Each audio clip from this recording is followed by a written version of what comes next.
Hello everyone. Welcome to the What If Anime YouTube channel. Today, we are diving into an exciting new story that will take your imagination to the next level. Let's get started. What if Naruto is so well trained and is actually smart enough to hide his emotion? Part 1. The sun rays tinted the sky with the color orange.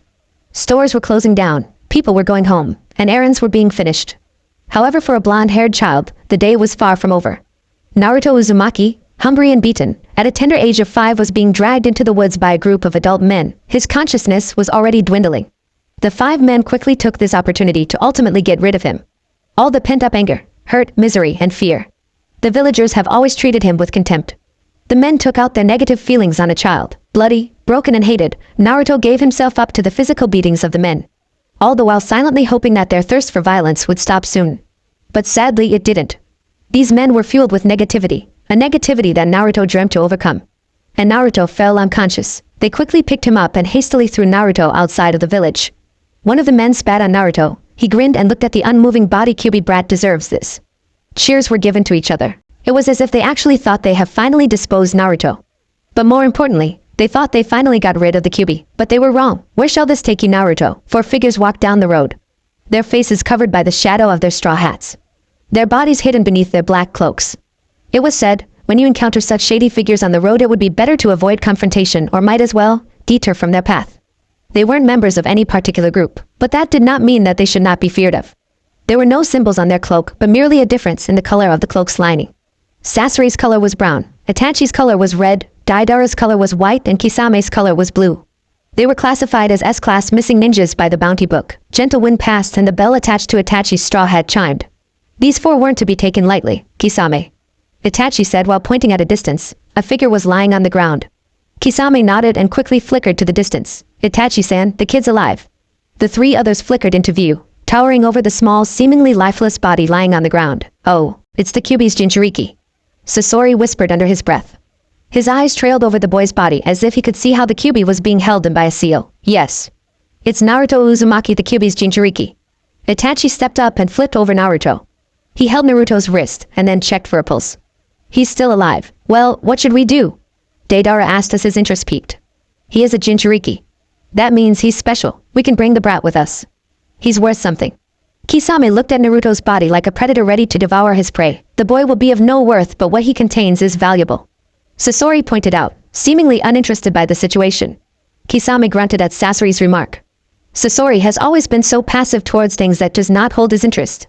Or at the very least, he would be interested if only it were advantageous. What are you suggesting, Sasori Dana? Deidara looked at Sasori but wasn't given a reply. No matter where they belong, Jinchuriki are treated badly by their lands, Itachi said. Naruto here is an example of how they are treated. I think it would be better if we let Naruto come with us. Itachi stood up and looked at the other 3 for a response. The child might be in even greater danger if he is with us, Sasori pointed out. Itachi looked at Sasori with shock. Deidara and Kisame's jaw dropped. What did they just hear? Was that a hint of concern coming from Sasori? Did Sasori really have feelings? Does Sasori care? Naruto will be in constant danger if he will stay with us. Not only that, but he might actually lure in more danger. I do not want attention drawn upon us. Sasori had quickly added to his last statement as if to cover up his concern towards Naruto's well-being. I understand that you don't want to be burdened by Naruto, nor would you want him to be a target when he is with us. But if we let him stay here, someone else might get their hands on him. If not, next time the villagers might actually kill him. We don't really know for sure of what might happen. If we do bring Naruto with us, at least we'll know how to handle things better than to leave him to the contempt of the villagers, Itachi stated. Wind blew and his bell chimed again. All of them stood there like statues. They knew what they would do. Yeah, I agree with Itachi. Besides, we can teach the brat a few techniques. Siding with Itachi's case, Kisame went over to Itachi's side. TCH. This is going to be a drag, but if the kid really is the Jinchuriki of the Kyuubi, then he should be able to keep up with us. Teach him techniques? Well, then I guess I would want Naruto-kun to be with us. Deidara was definitely interested on this plan. His smile was sly and his eyes were wide. Let's do this. Deidara rubbed his palms together and laughed with a matching evil glint in his eyes. Oh no, don't say it. The true art of explosions. The art of explosions, my ass. TCH, Naruto will stick with me and learn Kenjutsu. Kisame bluffed so hard that it made Sasori chuckle. Deidara angrily glared at Kisame and threw a rock at his direction. And what is he going to get with learning how to wave a sword? Puppetry is a form more useful to learn than what both of you have to offer. Sasori mocked the other 2, which of course earned heated glares from both Deidara and Kisame. What did you say? Wave a sword? Kisame angrily mocked Sasori. Sasori Dana? Deidara shouted, feeling quite belittled by Sasori. If Sasori wants to teach Naruto, then I want to teach Naruto-kun as well. Itachi won't be the one to step down. He also wanted to teach Naruto a thing or two. And he also knew that the other three won't bother teaching the child the basics. Naruto has to learn the basics. Itachi was pretty confident with teaching, as he did help train his younger brother a thing or two in the recent past. I say we all teach him something. That'll make everything fair. Kisame grunted out proudly, still not wanting to back off. Okay, fine. Deidara, Sasori and Kisame nodded in agreement. Itachi let out a small smile. They have reached a decision, but first, we should let him rest. Kyuubi will help Naruto heal from all these. Itachi bent over and picked Naruto up. Kyuubi will? Deidara asked with disbelief. The Kyuubi won't just let his holder die from getting beaten up. Right, Itachi? Itachi nodded in agreement to Kisame's statement. Let's head to Suna. Sasori flickered out of sight as well as the other three did. The four then began their travel towards Suna. Naruto was still fast asleep recovering from his injuries. He was still being carried by Itachi. Sasori had offered to carry Naruto earlier using one of his puppets. But Itachi found it important to keep the boy near his person because of imminent danger. The four had to make sure that they wouldn't give away their location and their chakra signatures. Itachi knew that the Hokage would have dispatched A and BU teams to search for Naruto by now.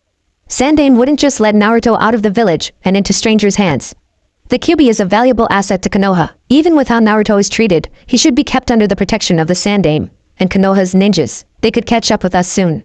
Sandaime won't just let Naruto get away like this. Itachi, I sense no chakra signatures around us. Kisame looked at Itachi with a hint of concern. I do not sense chakra signatures as well. Sasori stated and Itachi's eyes widened. This is not usual. There must be something to this. Maybe they just really didn't notice that Naruto's gone. Deidara injected to the conversation, but that would be odd for Sandaime to do that. Unless he has plans, let's keep moving. Stay hidden. Itachi said before the four of them flickered and vanished out of sight. Naruto tossed in Itachi's arms. He looked better now. His bruises were gone and his face looked peaceful. Kyuubi must be nearly complete on trying to help Naruto's body recuperate. Itachi adjusted how he held Naruto and held onto the boy a little bit tighter. Naruto is going to wake soon.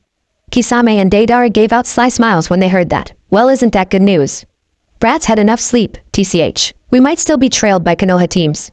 It is dangerous to stop here. Sasori pointed out. Not if we make ourselves disappear. Itachi remarked. I feel light. Like I'm floating on air.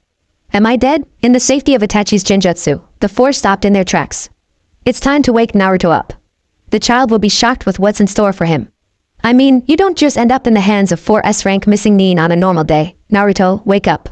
Naruto. Itachi gently shook the boy to wake him up.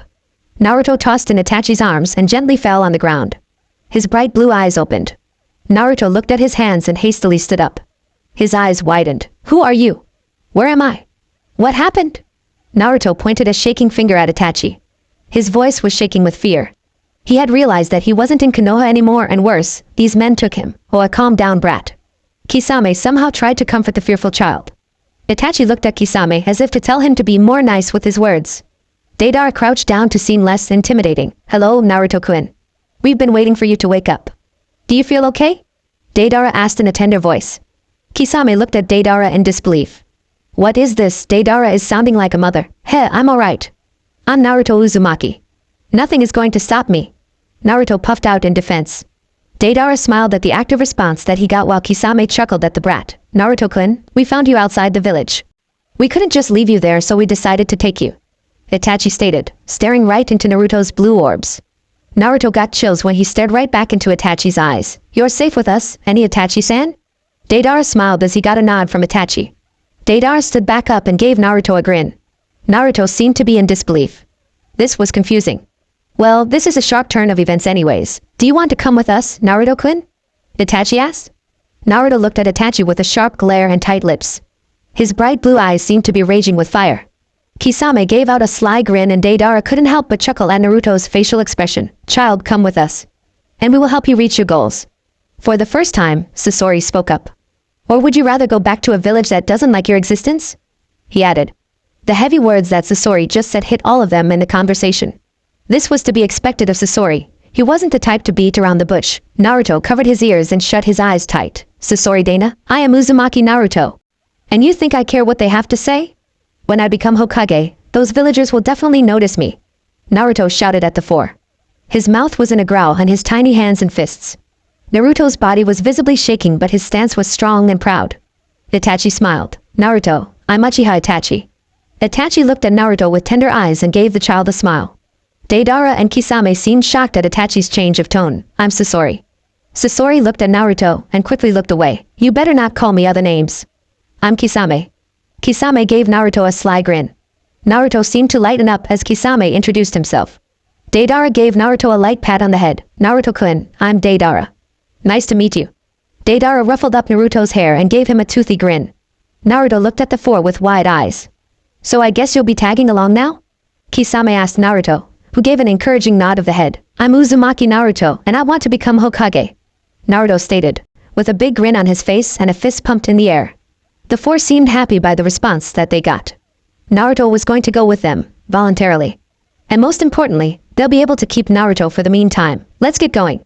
Sasori told them to prepare for the travel again. Naruto-kun, I can carry you on my back. Deidara motioned Naruto to hop on his back.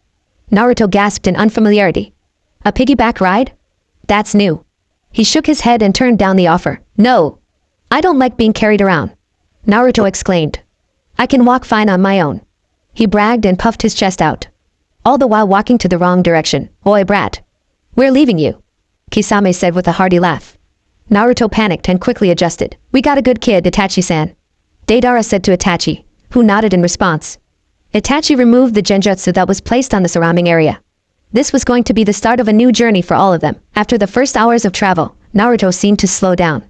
At the very least, he did keep up with the S-rank missing means. That itself is a feat for a 5-year-old child. Deidara ended up carrying him. They were almost approaching the borders of Suna, where they would restock and stay for a while. They also needed to somehow provide Naruto with his necessities and also start with his training. Right now, Naruto was exposed. His person is exposed to any possible threat. Kisame and Sasori has to stay alert with any possible chakra signatures in the area. Deidara, on the other hand, was busy preparing bombs, just in case something happens. Meanwhile, Itachi had to maintain a genjutsu around Naruto. He had to find a way to keep the boy undercover. All of them was starting to get tired. Naruto looked hungry already. Itachi, let's set up camp. Sasori suggested as Kisame and Deidara sighed in relief. It was either Itachi versus Sasori who had the control over when to camp or not. Of course, Kisame and Deidara has partial power, but they always bicker while traveling. That's why it's only Itachi or Sasori who has the right to decide. Itachi saw that Naruto needed rest, so he agreed. Are you tired, brat? Kisame teased. Naruto HMPF'd and just didn't look at Kisame. I'm hungry, not tired. There is a difference. Naruto reasoned out. His stomach growled and his face quite sad. Ha! Kisame got told off. Deidara pointed out, teasing Kisame of what Naruto had just said. Deidara, your voice. Sasori reprimanded in a strict tone. Kisame then proceeded to tease Deidara back by making faces. Naruto was confused as what was happening. Naruto-kun, remember to keep low and don't talk in a loud voice. We have to remain hidden, okay? Itachi explained as he saw the boy's confusion. Naruto nodded. He was with strangers after all. He has to somewhat follow their rules. Sasori Dana is strict. But it is what keeps us safe. Also, Itachi-san always looks out for the group. Nah, Naruto-kun? Deidara pointed out to Naruto, who just nodded in agreement. You're still a weak brat. That's why you should always follow what we say. We do not want any more fuss because of you. Kisame grunted. Kisame. Sasori said, catching the attention of the swordsman. Kisame bit down his tongue and looked away. Naruto, you should understand that we are not your ordinary travelers. We have committed crimes to these lands. We abandoned our villages. There are people who want to arrest us or kill us. Any unwanted attention directed to our group will create unnecessary situations for all of us. Sasori added. Naruto tilted his head to the side, confused by what Sasori meant. Simply put, Naruto-kun, we are bad ninjas who are hiding. People are chasing us to put us away. Do you understand? What? Naruto's eyes widened in disbelief. He was going with the bad guys. But how can that be?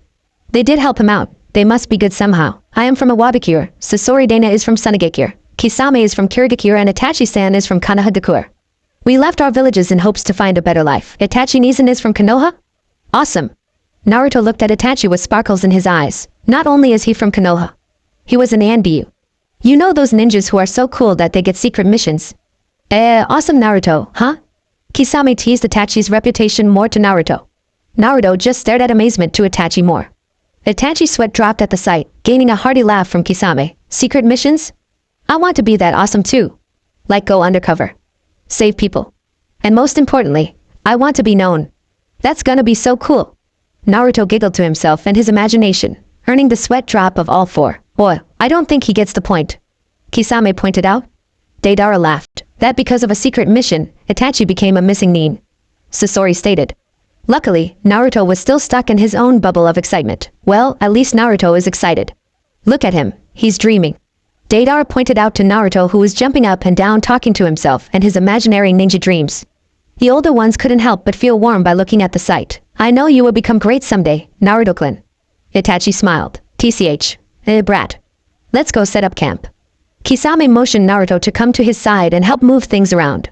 Naruto's bubble burst, and he snapped out of his imaginary secret missions. He gave a big toothy smile to Kisame and rubbed the back of his head sheepishly. He quickly went to Kisame's side and helped set up camp. The five of them made their camp for the night. They gathered wood and put up a campfire. Food was being prepared by Itachi with Kisame's help. The sun had set and the orange tint was gone from the skies. Sasori and Deidara were setting up the standard operating procedure area traps for the camp to be secured, a bit of itsy-bitsy spider bombs here and there. With matching traps made and laid out by Sasori. Naruto was just lying down, looking up at the night sky and the stars. Things are happening and well, Naruto just went with what has happened.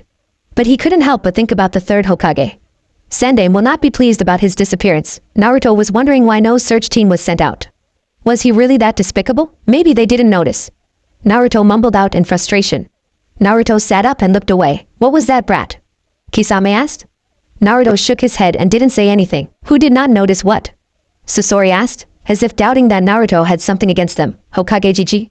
Naruto irritatingly mumbled out in embarrassment. He stood up and looked at his feet. It was weird because Naruto always craved for the attention of others. Now that he was out of the village, he had no one to bother and no one to prank. Maybe the village will even sleep better tonight with him gone. Aha! The Hokage didn't notice that you're gone. Kisame pointed at Naruto as if to say I got what you were trying to say. Naruto's sweat dropped. Well, we did hide our chakra signals and cover our trails. Deidara pointed out, not to mention that Itachi had to cover you up with the genjutsu so you would appear invisible. Kisame added to Deidara's statement, as we said Naruto-kun. There is danger around us. I had to cover you so you wouldn't attract unnecessary attention. Itachi reasoned out, seeing that Naruto was already starting to doubt them again. Are you sure that's your reason why? Naruto offensively asked Itachi. He was starting to doubt them. Naruto has always been low on trust, especially since people always tried to find their way with him. Oh, brat. Kisame seemed pissed at Naruto's tone of voice. You don't just go around accusing somebody like that. It's alright, Kisame. Naruto's allowed to be doubtful. We should have explained it to him earlier. Itachi calmly stated to Naruto, Naruto-kun, believe in us.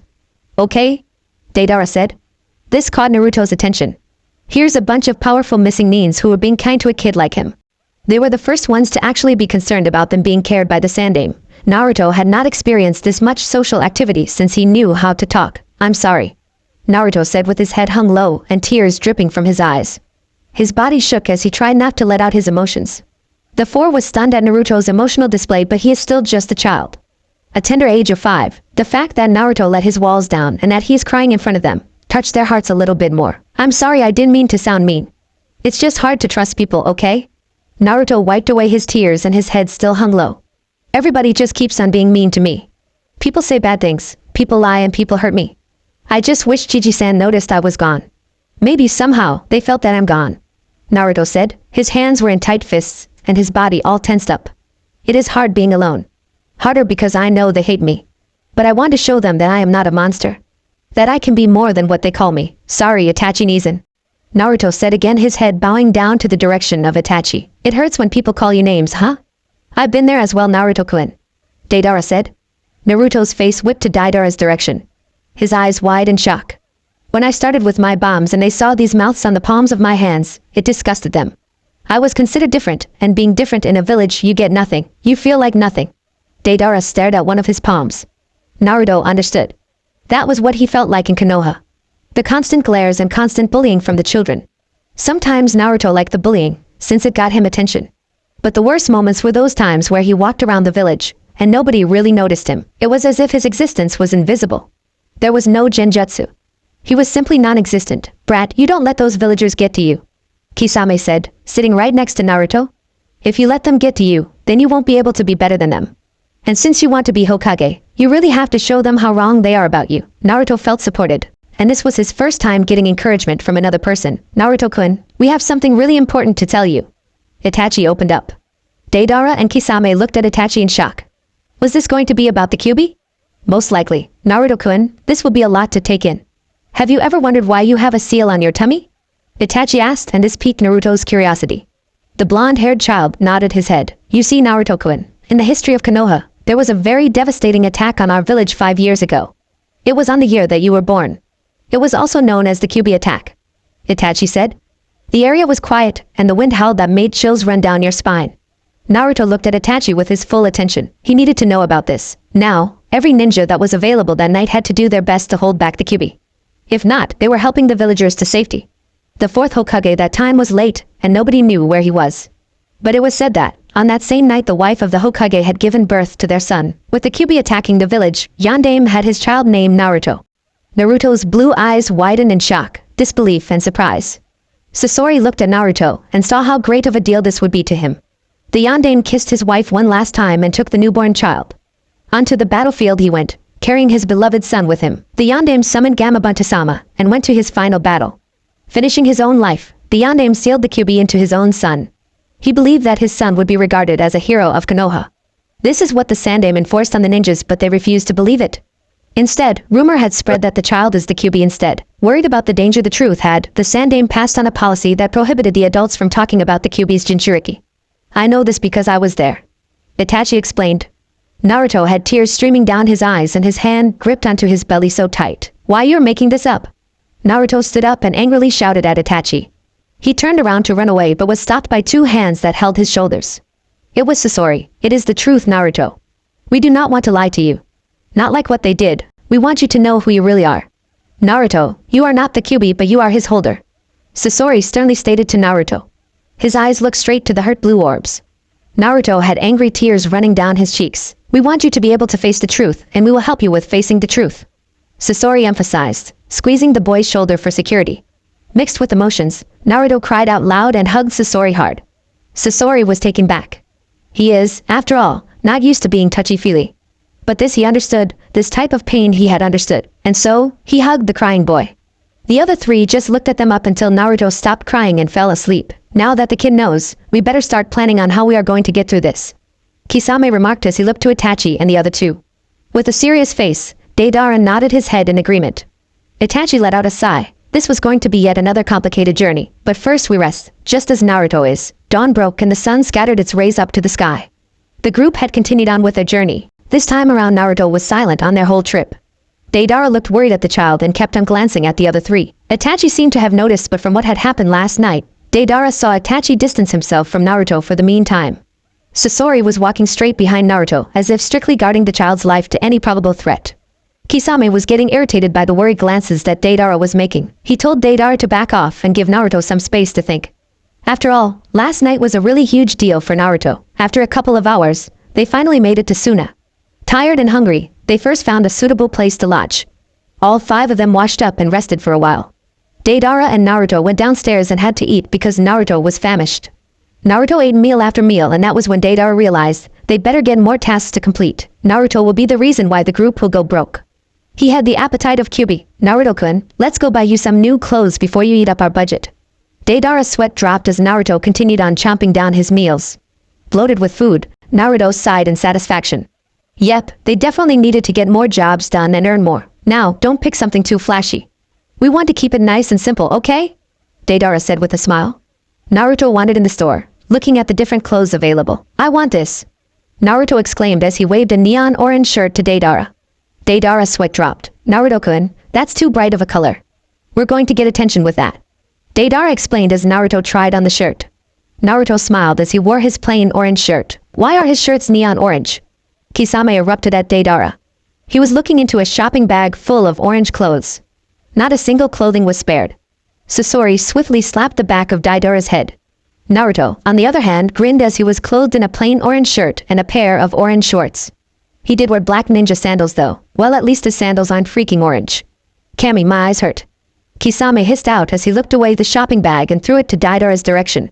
I better be the one to buy the kids' equipment. I wouldn't want his kunai and shuriken holder to be orange as well, Deidara. Itachi said. Yes, Itachi-san? Deidara's voice quivered in fear for the anger of Itachi. Itachi turned to his direction and evilly smiled at the older blonde. You had one thing to do. Now you will make sure that Naruto doesn't get into unnecessary danger because of his clothes' attention-seeking color. Venom dripped out of Itachi's words and Deidara hastily nodded his head in fear of getting punished by Itachi. Good. Itachi said as he shot a look at Naruto and another look to Deidara. Why couldn't he have gotten black clothes and smiled so adorably? Deidara fell to the floor and cried his eyes out while Naruto just grinned and rubbed the back of his head. Sorry, Deidara-Nizan. Naruto sheepishly said. It's alright. Don't worry, Naruto-kun. Your training shall start soon. I'll make sure to train you hard. Deidara looked at Naruto with an evil glint of revenge in his eyes. Deep down inside, Deidara was laughing evilly as he planned how to drive Naruto insane with his training regimen. It was the day after they had settled in Suna. The four had devised a systematic way of training Naruto over the course of years. The plan is to train him until he reaches the age of 13.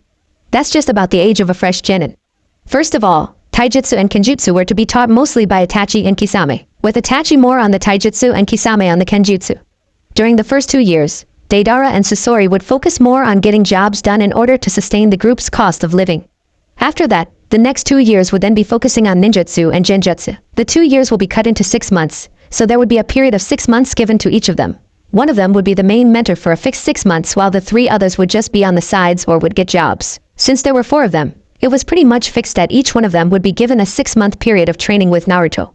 Going to the next 2 years, these would be given to Deidara and Sasori who were to teach Naruto the art of explosions and the art of puppetry as the two demanded. That left the group with 2 extra years to be able to teach Naruto more of whatever they decided to focus on. First and second year taijutsu and kenjutsu. Taijutsu is a very important form to a ninja's life. This requires no usage of chakra. However, it can be infused with chakra according to your liking. I shall teach you the basics, Naruto, and to what I can pass on to you in your taijutsu training. Kisame shall also help you learn how to combat in taijutsu. It is important to practice. Nothing is earned through shortcuts. Itachi explained. Naruto was looking at him, blinking fast in confusion. What he wants to say, Brad, is that taijutsu involves punching and kicking. Got that? Kisame mocked Itachi's serious lecture tone. Naruto nodded and gave out air punches. Itachi's sweat dropped. Maybe he should explain things in Naruto's level of vocabulary. First things first, warm-ups are important. Now get moving and run till you get tired. Kisame shouted at Naruto, who was shocked by the sudden command that he hastily ran without asking where to go. Kisame, don't you think that this is going to take long? He is the Kyuubi's Jinchuriki after all. Naruto has high endurance. Itachi said in a dead flat tone while Kisame's sweat dropped at what he did. You're right. Kisame said. Ah well, let's make Kyuubi endure as well. Naruto wants to become Hokage after all. Kisame ended with a booming hearty laughter. We're just getting started. Kisame-sensei. I'm done warming up. Naruto said as he punched the log one last time. Kisame looked at Naruto's direction and couldn't help but feel sorry for the log. Well, it has been a year since they started with Naruto's taijutsu training. Kisame couldn't help but notice that Naruto looked a bit taller. Okay, come here. Itachi won't be joining us today. He's out with the other 2. He also told me that you should keep up with your morning training routine while we start learning kenjutsu. Kisame smirked as Naruto jumped up and down with a fist pumping in the air. I'll be teaching you kenjutsu. You better be ready. Catch! Kisame exclaimed as he threw a wooden sword to Naruto. Naruto, who was busy celebrating, clumsily caught the sword. A wooden sword? Naruto scratched the back of his head. Why not a real one? Naruto's eyes squinted in irritation. Because a real one can kill. Naruto shrieked as he felt cold chills run down his spine. Kisame had crept behind him in such a swift manner. You aren't worthy of seeing Samahata yet. Kisame teased Naruto's level of skill. Of course, I haven't taught you anything. But remember this, brat. I dare you to be as skilled as I am in wielding the sword. Only then might I show you the true form of Samahata. Kisame dared Naruto on as he pointed the wrapped-up Samahata at Naruto. Naruto angrily puffed out his chest and clutched the handles of his wooden sword. Teach me, Kisame-sensei. Naruto exclaimed. And so he started to learn swordsmanship. 3rd and 4th year ninjutsu and genjutsu. Now I know you are excited for this, Naruto. Itachi smiled at Naruto's excitement. This time we are going to teach you ninjutsu and genjutsu. Naruto howled in celebration. He jumped up and down, danced around goofy and threw air punches. This was the year Naruto waited for. The year he always kept on describing as the real ninja stuff, which of course got him slaps at the back of the head from Kisame. Oh, calm down will you? Kisame remarked. Naruto stopped celebrating and quickly behaved himself. He embarrassingly stared at his feet. I can't help it. This is the cool stuff that I've been looking forward to. Naruto grinned.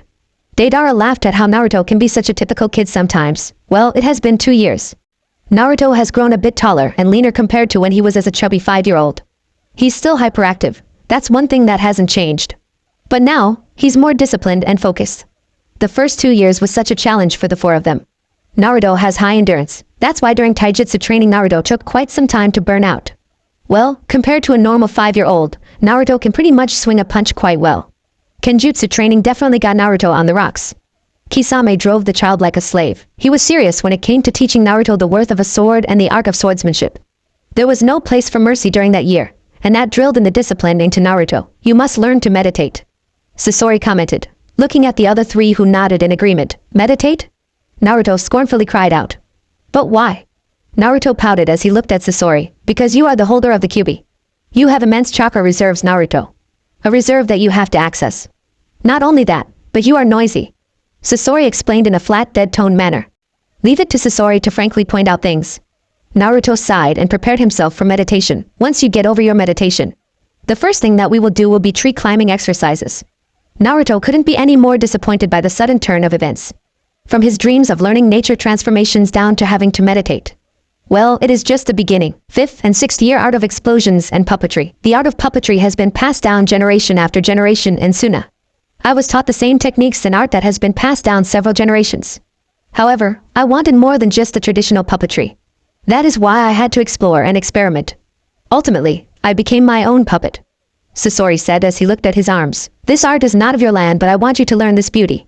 This beauty that is everlasting. Now you will realize how important it is to master the control of your chakra. Sasori remarked as Naruto nodded in agreement. He's grown now and become more serious in his training. Naruto made so much progress in a year of training. He learned ninjutsu under all of them. But Itachi had a particular standard in training. Well, let's just say Naruto is inclined to ninjutsu after all. Pointing out the fact that he does contain a great deal of chakra compared to a normal ninja's chakra capacity. That and Naruto seemed to be more in the training compared with his taijutsu and kenjutsu days. But that also didn't mean that Naruto did very well in genjutsu. For how brilliant he is in ninjutsu, it was equalized by how much he sucked at handling and practicing genjutsu. First and foremost, we will focus on your chakra threads. I highly doubt you will manage making and controlling your chakra to make threads.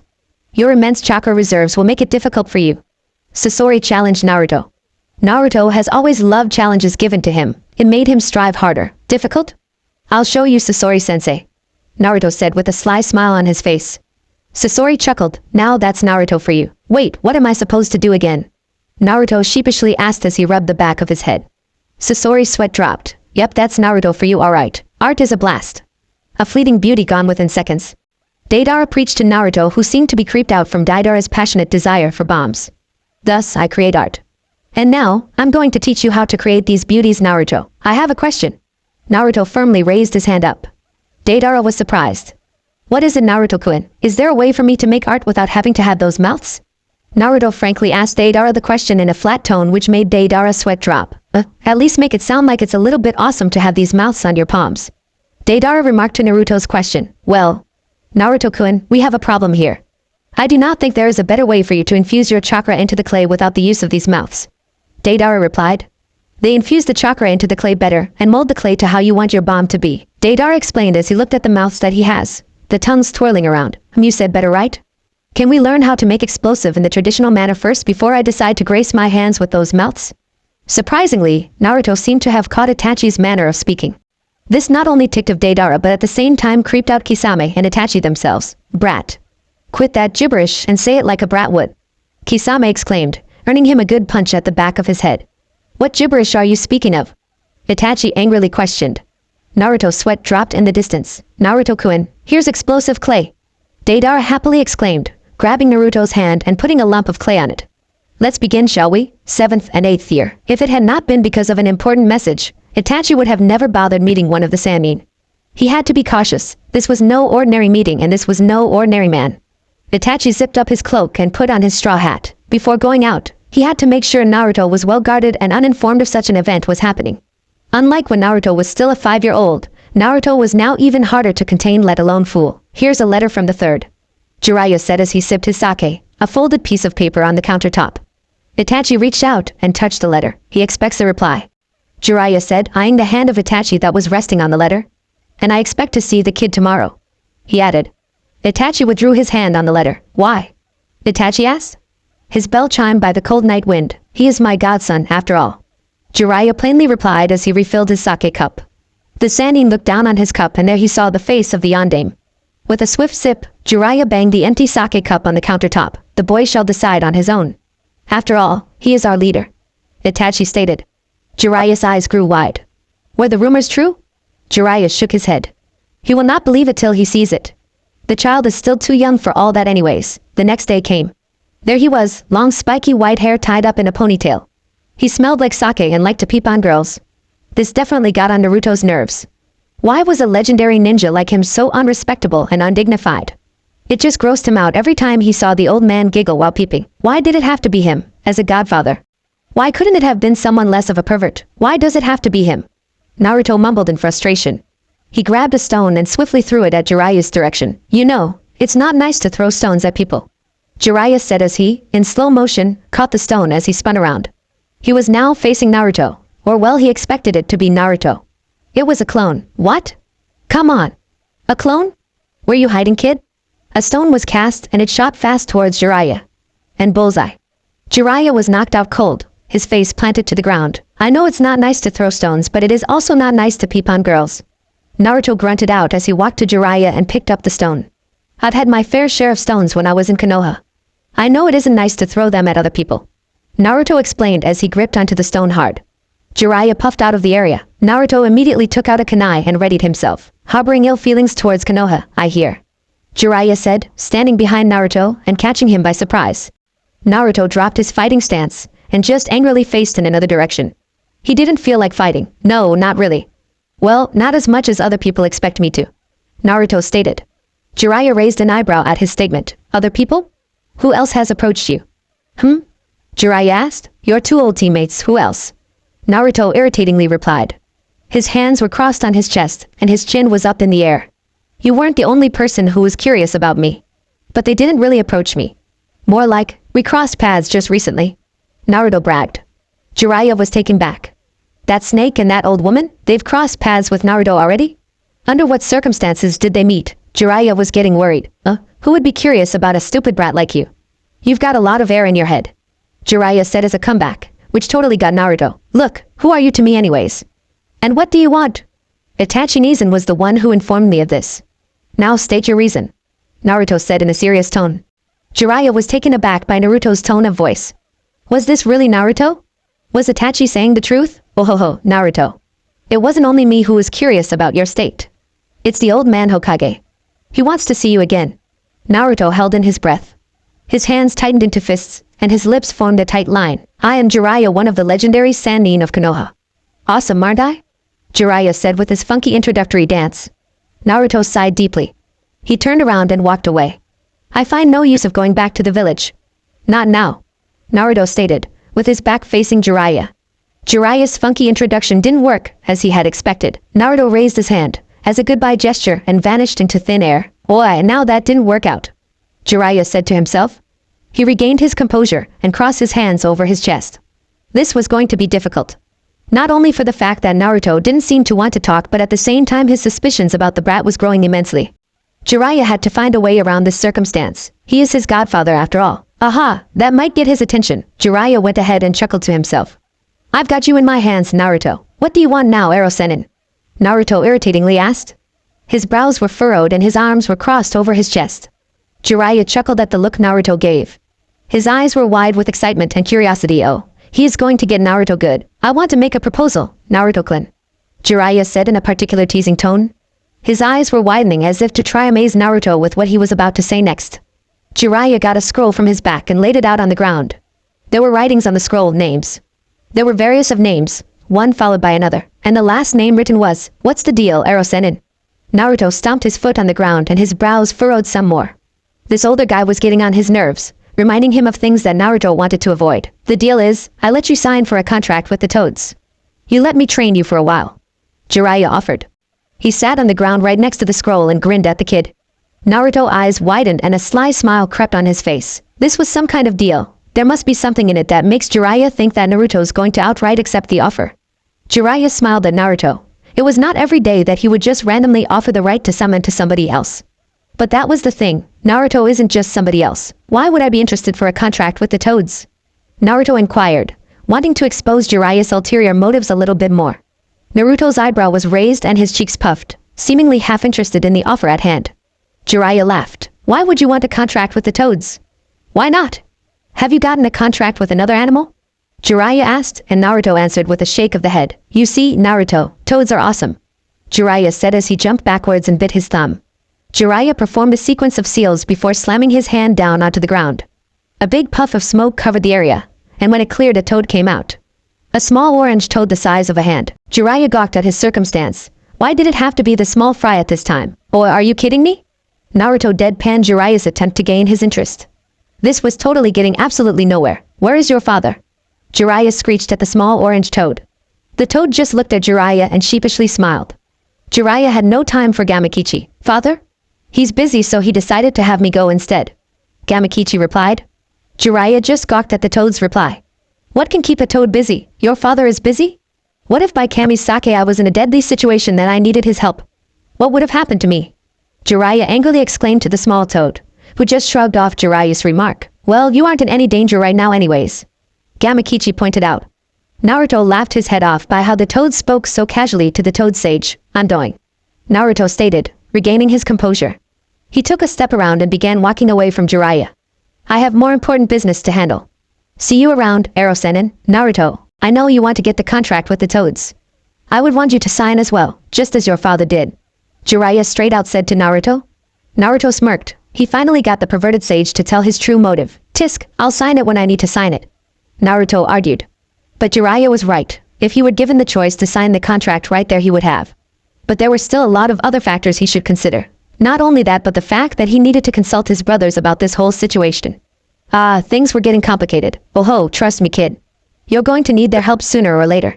Depends on what path you choose. Jiraiya stated. Naruto paused for a while before continuing walking away. See ya around, Naruto. And so they parted at that point. Not after a few days did Naruto meet Jiraiya again. This time, Naruto was determined to get the contract with the Toads. His brothers had allowed him, and Naruto fixed his other problems as well. Maybe this was one of the ways Naruto could know about his father a little bit more. Maybe training under the pervy sage would let Naruto know about his father more. Naruto didn't want to have anything that was related to Minato, but then he remembered what Sasori had told him years ago. That no matter what, they will help him with facing with the truth. But before they can help Naruto, Naruto needed to help himself first. And Jiraiya is his godfather after all. Naruto threw a rock at Jiraiya, and when the rock hit, the clone dispersed. A rock hit Naruto from behind. Flinching in pain, Naruto turned around to see that it was the pervy sage who threw the rock. He was sitting on top a medium-sized toad that was smoking from a pipe. I am the legendary toad sage Jiraiya. He exclaimed as he did a weird pose while standing on top of the toad. I see you have come to a decision, he said, throwing a scroll onto the ground. It was the same scroll that he had presented to Naruto days ago. Writing using his blood, Naruto had signed the contract with the Toads. His name was right next to his father's, and that made Jiraiya smile. Now, let's move on to training. Naruto thought things couldn't get complicated than it was now. But he was so wrong. Things did get a lot more complicated from then on. Especially when he unconsciously tapped into Kyuubi's chakra more than usual. The room was dark and the floor was flooded up to his ankles. Chills ran down his spine. Naruto looked up to see gold gates that went up so high he couldn't see where the other end was. In the middle of the gate was a piece of paper with the writing seal on it. Naruto took a step back. Looking past the bars, there was something moving. Eyes widened in fright and his body shook in fear. Snarls and growls were echoing around the place, and the water vibrated in such tense atmosphere. This was the Kyuubi's cage. Those fools who tried to train you and dared to tap into my chakra. Kyuubi's voice echoed in the area. You aren't strong enough, brat. You're still afraid. Oh, look how you tremble. Kyuubi's malicious voice made Naruto have chills. Kyuubi's face was getting close to the gates, and Naruto couldn't even move because of intense fear. Is this the end of Uzumaki Naruto? Kyuubi gave out a sly smile.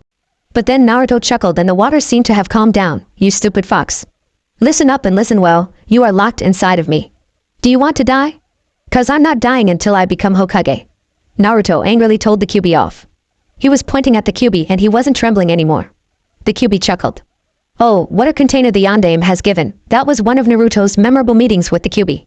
Of course, it didn't just stop there. There were meetings one after the other and meetings where more surprising things were revealed. A bell chimed. There were 5 men walking down the path. There they were covered in their cloaks and faces hidden beneath their straw hats. Many years have gone and passed. It was time to return. Finally going back, huh? Kisame uttered beneath his breath. They've all been waiting for this day to come. Well, not just waiting but also preparing. Deidara was getting emotional again. The blonde was getting too attached to Naruto after all. For the love of God, can we walk any slower? Kisame complained. Sasori looked at Kisame with a confused face. Kisame just sweat dropped. That was a sarcastic remark. TCH, what are you all getting emotional about anyways? It's not like the kid's going to die. Kisame exclaimed. Deidara gasped and Sasori scornfully looked at Kisame. With a sigh, Itachi glanced at Naruto's expression. There was a big grin plastered on the Naruto's face. I've been preparing myself for this. We've been preparing for this. The blonde-haired kid replied. All four of the others looked at Naruto. They can't believe how many years has passed since then. And now, here they were dropping Naruto off to Konoha. After all these years, they've all made it. Deidara was definitely getting emotional. I feel so emotional about this. Patting the sides of his eyes, Deidara grunted as if to check on his tear ducts. Have you got everything you need with you? Sasori asked.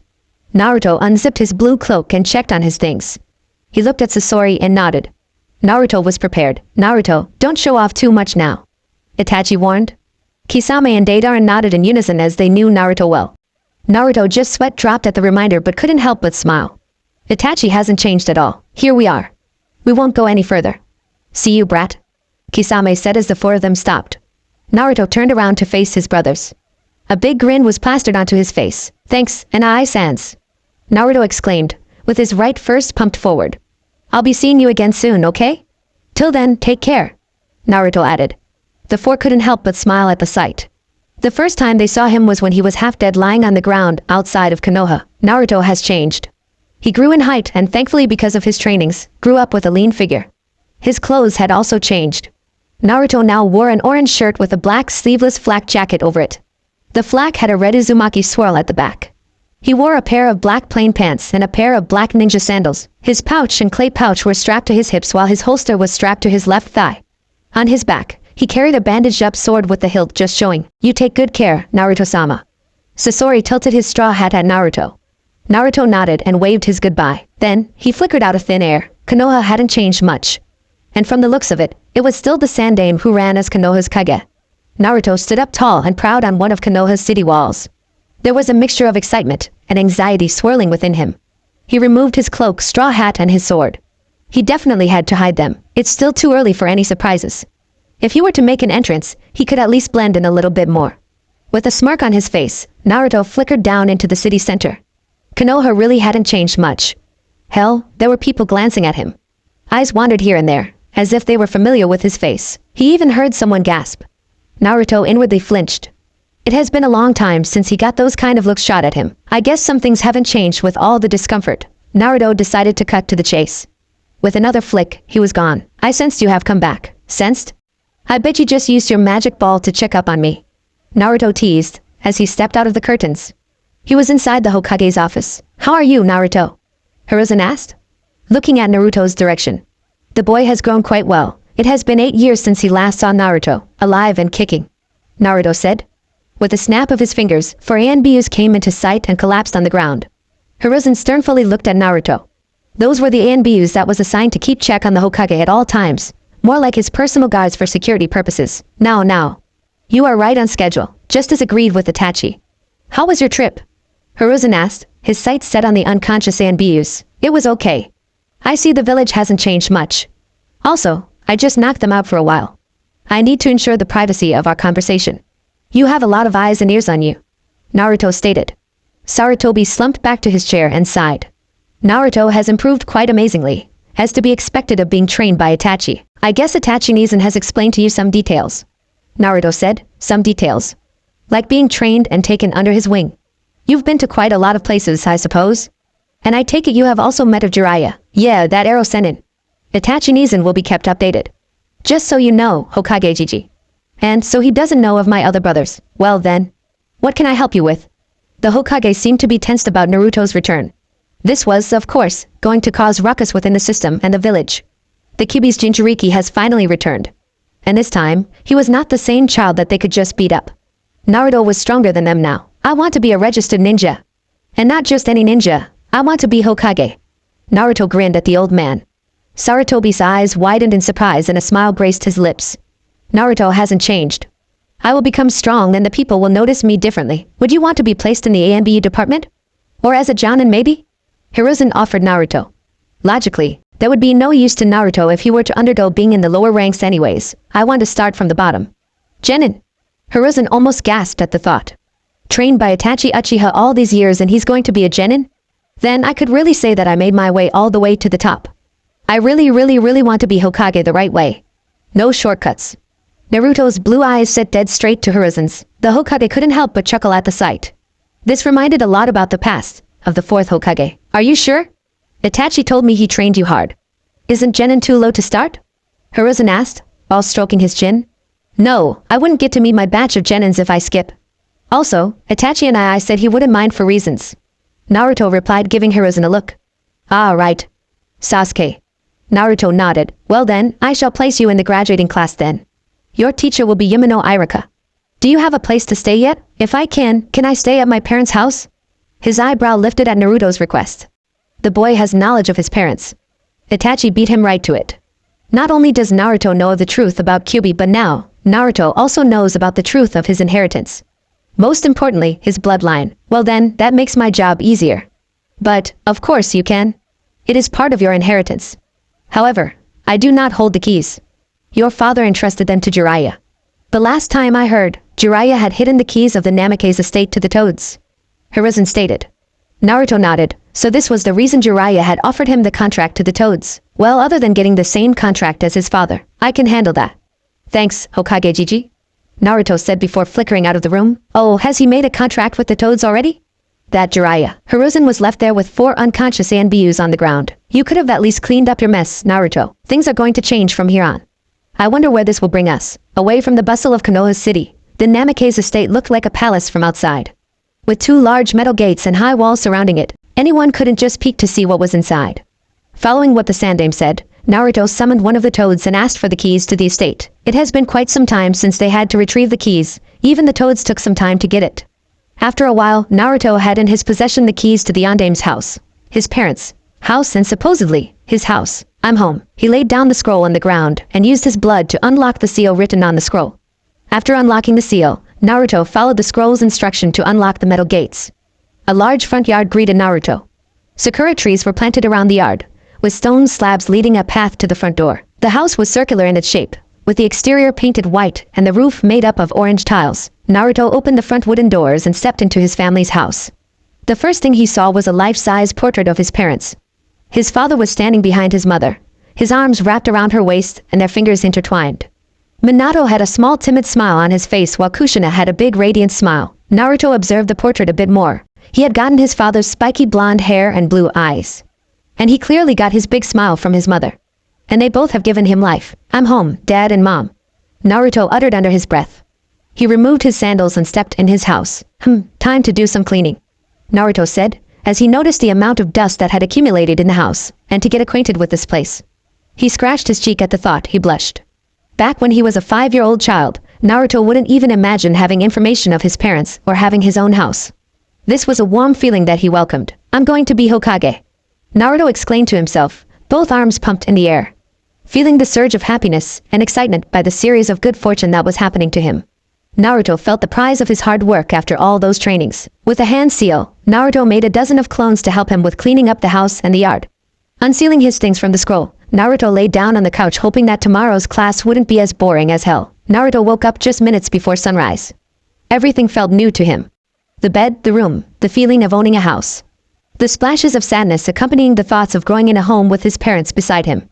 But pushing those aside, he had to be disciplined with his morning routine. Getting out of bed, 2 clones appeared to assist Naruto with household duties. Naruto sleepily rubbed his eye and proceeded to walk to the humongous bathroom the Namikaze estate had.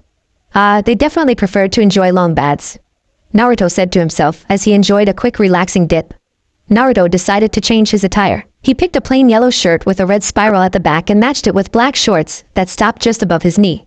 He went back to his room, picked up his kunai and clay pouch. He strapped them over his waist. Naruto looked at his Zanbato for a good second and decided to not bring it yet. He strapped his holster to his left thigh. Putting on also his shoes, he went downstairs. 2 busy clones were pacing in the kitchen and preparing his meal. He lazily sat on the couch thinking that the academy would be as boring as hell. He'd have go through several weeks undercover. A sudden spark of idea. What if he could ask the Hokage to make the team settings? That would be great, he exclaimed with an evil laugh echoing in his head. It would be advantageous to plan the teams because he can figure out who would suit who. Beneficial and fun to do, Naruto was getting excited. Then, something clicked in his head. He should really tell the Hokage about Kyuubi. Old man has the right to know about Kyuubi. Closing his eyes, Naruto entered his own mindscape. Naruto-kun, what are you doing here? Kyuubi asked. Yup, the great Nine Tails is a girl. Naruto still couldn't forget the day Kyuubi revealed he was a she. Just several months ago, Naruto was getting bored from all the silence and decided to break it. He turned to face Sasori and asked him curiously. Nes Sasori Nizan. Why is Kyuubi so big? Naruto, ask Itachi that question because he knows more about Bijou than me. Sasori simply replied, making Naruto pout. Itachi Nizan, why do you think Kyuubi is big? Naruto asked, well, it's because Kyuubi has a lot of chakra and power that he became that gigantic. Itachi swiftly replied. But I have lots of chakra, why am I not bigger? Kisame snorted out a laugh. Deidara raised his eyebrow and chuckled at Naruto's childish points. Is Kyuubi a girl or a boy? He asked again, making everyone look at him. Well, Naruto, we do not know. That's not really a question you think to yourself when you see the Kyuubi on the loose. But maybe we can believe he is a boy because of his deep voice. Itachi said while the other three nodded, adding to Naruto's growing curiosity. I want to ask Kyuubi. Ever since Naruto started training chakra control, he's met Kyuubi. The first time Naruto tapped into the Kyuubi's chakra was chaotic. Deidara didn't know what to do. Sasori had to knock Naruto out with sleeping serum. Itachi has kept an eye on Naruto's seal starting then on. I'm gonna ask Kyuubi later. Later that day, Sasori decided to start fixing camp for the night. That was a long walk. Deidara remarked as he stretched his arms out. Kisame set out to gather wood for fire, while Deidara prepared their food. Sasori and Itachi went around the surrounding area to patrol and set up traps. It's always better safe than sorry. They've developed the knack of being extra cautious, especially for Naruto's sake. The kid sat high up on the branches of a nearby tree from camp. Kyuubi, Naruto said again and again as he tried to call Kyuubi. What is it, you little brat? Don't yell for ball, it makes my head ache. And why would I care? I was not the one who disturbed someone's sleep. Oh, a cranky Kyuubi. Well, I just wanted to know something about you. Fine. What is it? Quick, let me go back to sleep. Are you a male or a female? Kyuubi inwardly taken back. That was an unusual question. Nobody's ever asked that before. And nobody has really grown curious of details. I'm a girl, you idiot. Doesn't Kyuubi sound like a girl's name to you? Now that I think of it, it does sound feminish. But isn't it just because you literally have 9 tails? Of course, it means 9 tails. Duh. I have my own name, idiot. I'm a female and I'm proud of it. Wow, how weird. The beast feared by most is a girl. Never thought of that. So, Kyuubi, why are you gigantic? Tailed demons are the protectors of this planet. We have lived thousands of years and have seen all the rise and falls of your race. We were created to balance this world. If the balance were broken, we are the ones who are to put it back. Demons this big could be seen throughout miles and miles, so we have the power to transform into appropriate sizes, or even human form like you. Can I see? Can I see? I want to see your human form. Fine. But you better change this place. I don't want to get my kimono wet in this dirty sewer. I could do that this entire time. Why did we even bother tolerating this messy place? Okay, leave it to me. Naruto said as the cage disappeared and the sewer was replaced by a beautiful flower bed. Now that's more like it. Kyuubi was suddenly taking human form, her fur disappearing and her paws turning into hands and feet. Her face became more human-like. The transformation was done. A woman now stood on the exact location Kyuubi were. She had beautiful red hair flowing past her waist, matching with her beautiful red eyes. Her face was like no demon. It looked like it belonged to an angel. Her skin so white, and womanly curves. She wore a cute pink kimono, and stood a good 6 feet tall. She wore black-heeled sandals. However, she had anklets on both feet and also thick metal cuffs on both wrists with a kanji mark for seal. The woman looked like she was 20 years old and definitely not thousands of years old. Kyuubi ran a hand through her hair. Kyuubi, you look amazing. You're so beautiful. Thank you, Naruto-kun. She said, giving the cute boy a kiss on the cheek, earning a blush on his young face. Can you be my Nei-chan? The young boy asked, his eyes sparkling. Who would have thought this would be the development between the holder and the bijou? Kyuubi smiled at just how simple his question was. Of course, Naruto. But you are going to be my new little brother, deal? And you have to call me by my real name, okay? Naruto happily nodded in agreement. My name is Akako. It's special, so remember it please. That is the proof of my trust to you. Akako Nichan. The boy gave her a big toothy grin. I guess this changes training then? Naruto had made great progress with meditation to help him with his chakra control. A problem he would always have to deal with because of Kyuubi, that's true. Now little brother, I am going to teach you all that I know. This is important and quite different from what the others have trained you. We have to train here inside your mind every night. And I have to tell you all about our family. Akako looked directly at Naruto's orbs. He gave a confident nod. This wasn't expected from both of them. Nobody even expected Kyuubi was a girl. The day when Kyuubi talked about the family thing still surprises Naruto even now. Being my new brother makes you the heir to my throne, Naruto. Kyuubi said as she sat down the field, patting the spot right next to her and motioning Naruto to take a seat. How you can have an heir? Why? Naruto asked as he took a seat. As the rule states, when the tailed demon becomes incapable of handling her responsibility, she should have an heir to replace her. We can't reproduce, so my rightful heir must be chose. You should be the one to replace my position in this world, Naruto. But does that mean that the other tailed demons also have heirs? What's the catch, Akakone? Yes, they should have one because as you know we are the protectors of this planet, so if we die who will be the one to balance things out? I was busy trying to contact the others several years ago. I am not sure where they are now. We go our separate ways and barely interact. Tailed beasts are like brothers and sisters born with the same fate. We were born before humans, even before ninjutsu. We decided to give some clans special gifts. Sharingan and Byakugan as examples. Some were not digitsus but were special characteristics such Naras having IQs over 100 or Inuzukas having a keen sense of smell and be able to understand dogs. We watched them create and learn how to use our gifts to their needs. Power that some of the gifted people here today were given by us. Later on these present years, I saw a man abuse our gift and used it to fight back at us. Seeing the man abuse such power given, we planned to take back the gift we gave to him. I don't know the man's name. He had a powerful form of Sharingan no one has ever seen before. Born of ulterior motives and nurtured loathe. I sought the man and said to him that the gods had told us that we should take away his powers. Angry, he fought back and tried to control me. In the end, he won. He successfully controlled me and used this power to make me destroy Konoha. If things were to go bad, we need to ensure our position as tailed beasts could be succeeded. I agree. That's a lot to carry, Akakone. I understand now why you need an heir, but if I become your heir, I am not immortal. Naruto looked at her puzzled that this would pass. That is not a problem. Living for thousands of years, we learn a lot. There was boy who had a demon sealed in him. When I asked him if it was a bijou, he said it wasn't. He had a phoenix demon sealed into him when he was kidnapped. I asked him again about the demon. He said that being with the demon for many years, the demon completely merged with him, making him like a half-breed. As I became more curious, I asked him how it happened. He explained that if the demon was sealed into an innocent soul, the demon becomes purified and merges with the soul of the person. The man said that the demon can now talk with him freely. These things happen quite rarely, as you know the only innocent souls you could find now are the newborn babies. Such fragile beings. And you being a baby when I was sealed makes you a pure innocent soul. When you turn around the age of 20 I will completely vanish and my power, knowledge and lifespan will merge to you. Aren't you going to regret dying in the body of a mortal? I've had a lot already. I want to rest. It's like I'm quitting but I'm not. I'm actually being a responsible tailed beast like what is expected of me. So it's like I'm dead but still around. Besides I'd like to see my little brother grow up. Akako snorted out, her eyeballs playfully rolling. Naruto smiled at just how plain and simple it seemed for her. Kyuubi was literally passing Naruto her worldly responsibilities, and she does it while rolling her eyes. Arigato Kyuubi-sama. Akako looked at Naruto with a small smile. She stood up and fixed the creases of her kimono. Okay. Now that you accept being my heir, I will personally train you. Call me Sensei. Akako gave a sly smile, with an evil glint in her eyes. Hi, Sensei. And that was how Naruto started training the bijou that was sealed in him, an unexpected bond with his literal inner demon. Remembering those important memories made Naruto smile. Kyuubi hasn't changed a bit, she still wore a kimono. Akako turned out to be an older sister Naruto didn't expect he needed. Nothing, Nei-chan just came here to ask if you would like to go outside and have breakfast with me? Naruto smiled as he approached her closer. Okay, sure Ototo. I would love to have breakfast with you. Kyuubi said as she grabbed Naruto and ruffled his blonde locks. Naruto began performing a series of hand seals. After Naruto and Akako talked, he began studying seals to make Kyuubi his summon. After 7 months of research and his studies with Jiraiya, he started making a special seal that can make Akako literally free but technically still bound to him. Naruto achieved his goal. It was a good time for Naruto and Jiraiya to work on something together as bonding. Jiraiya was impressed and praised Naruto, just how similar he was like his father. Kaka Tamashii, Kai Naruto said as red chakra began leaking out of him and started to take form. This seal took a while to perform and the chakra stung.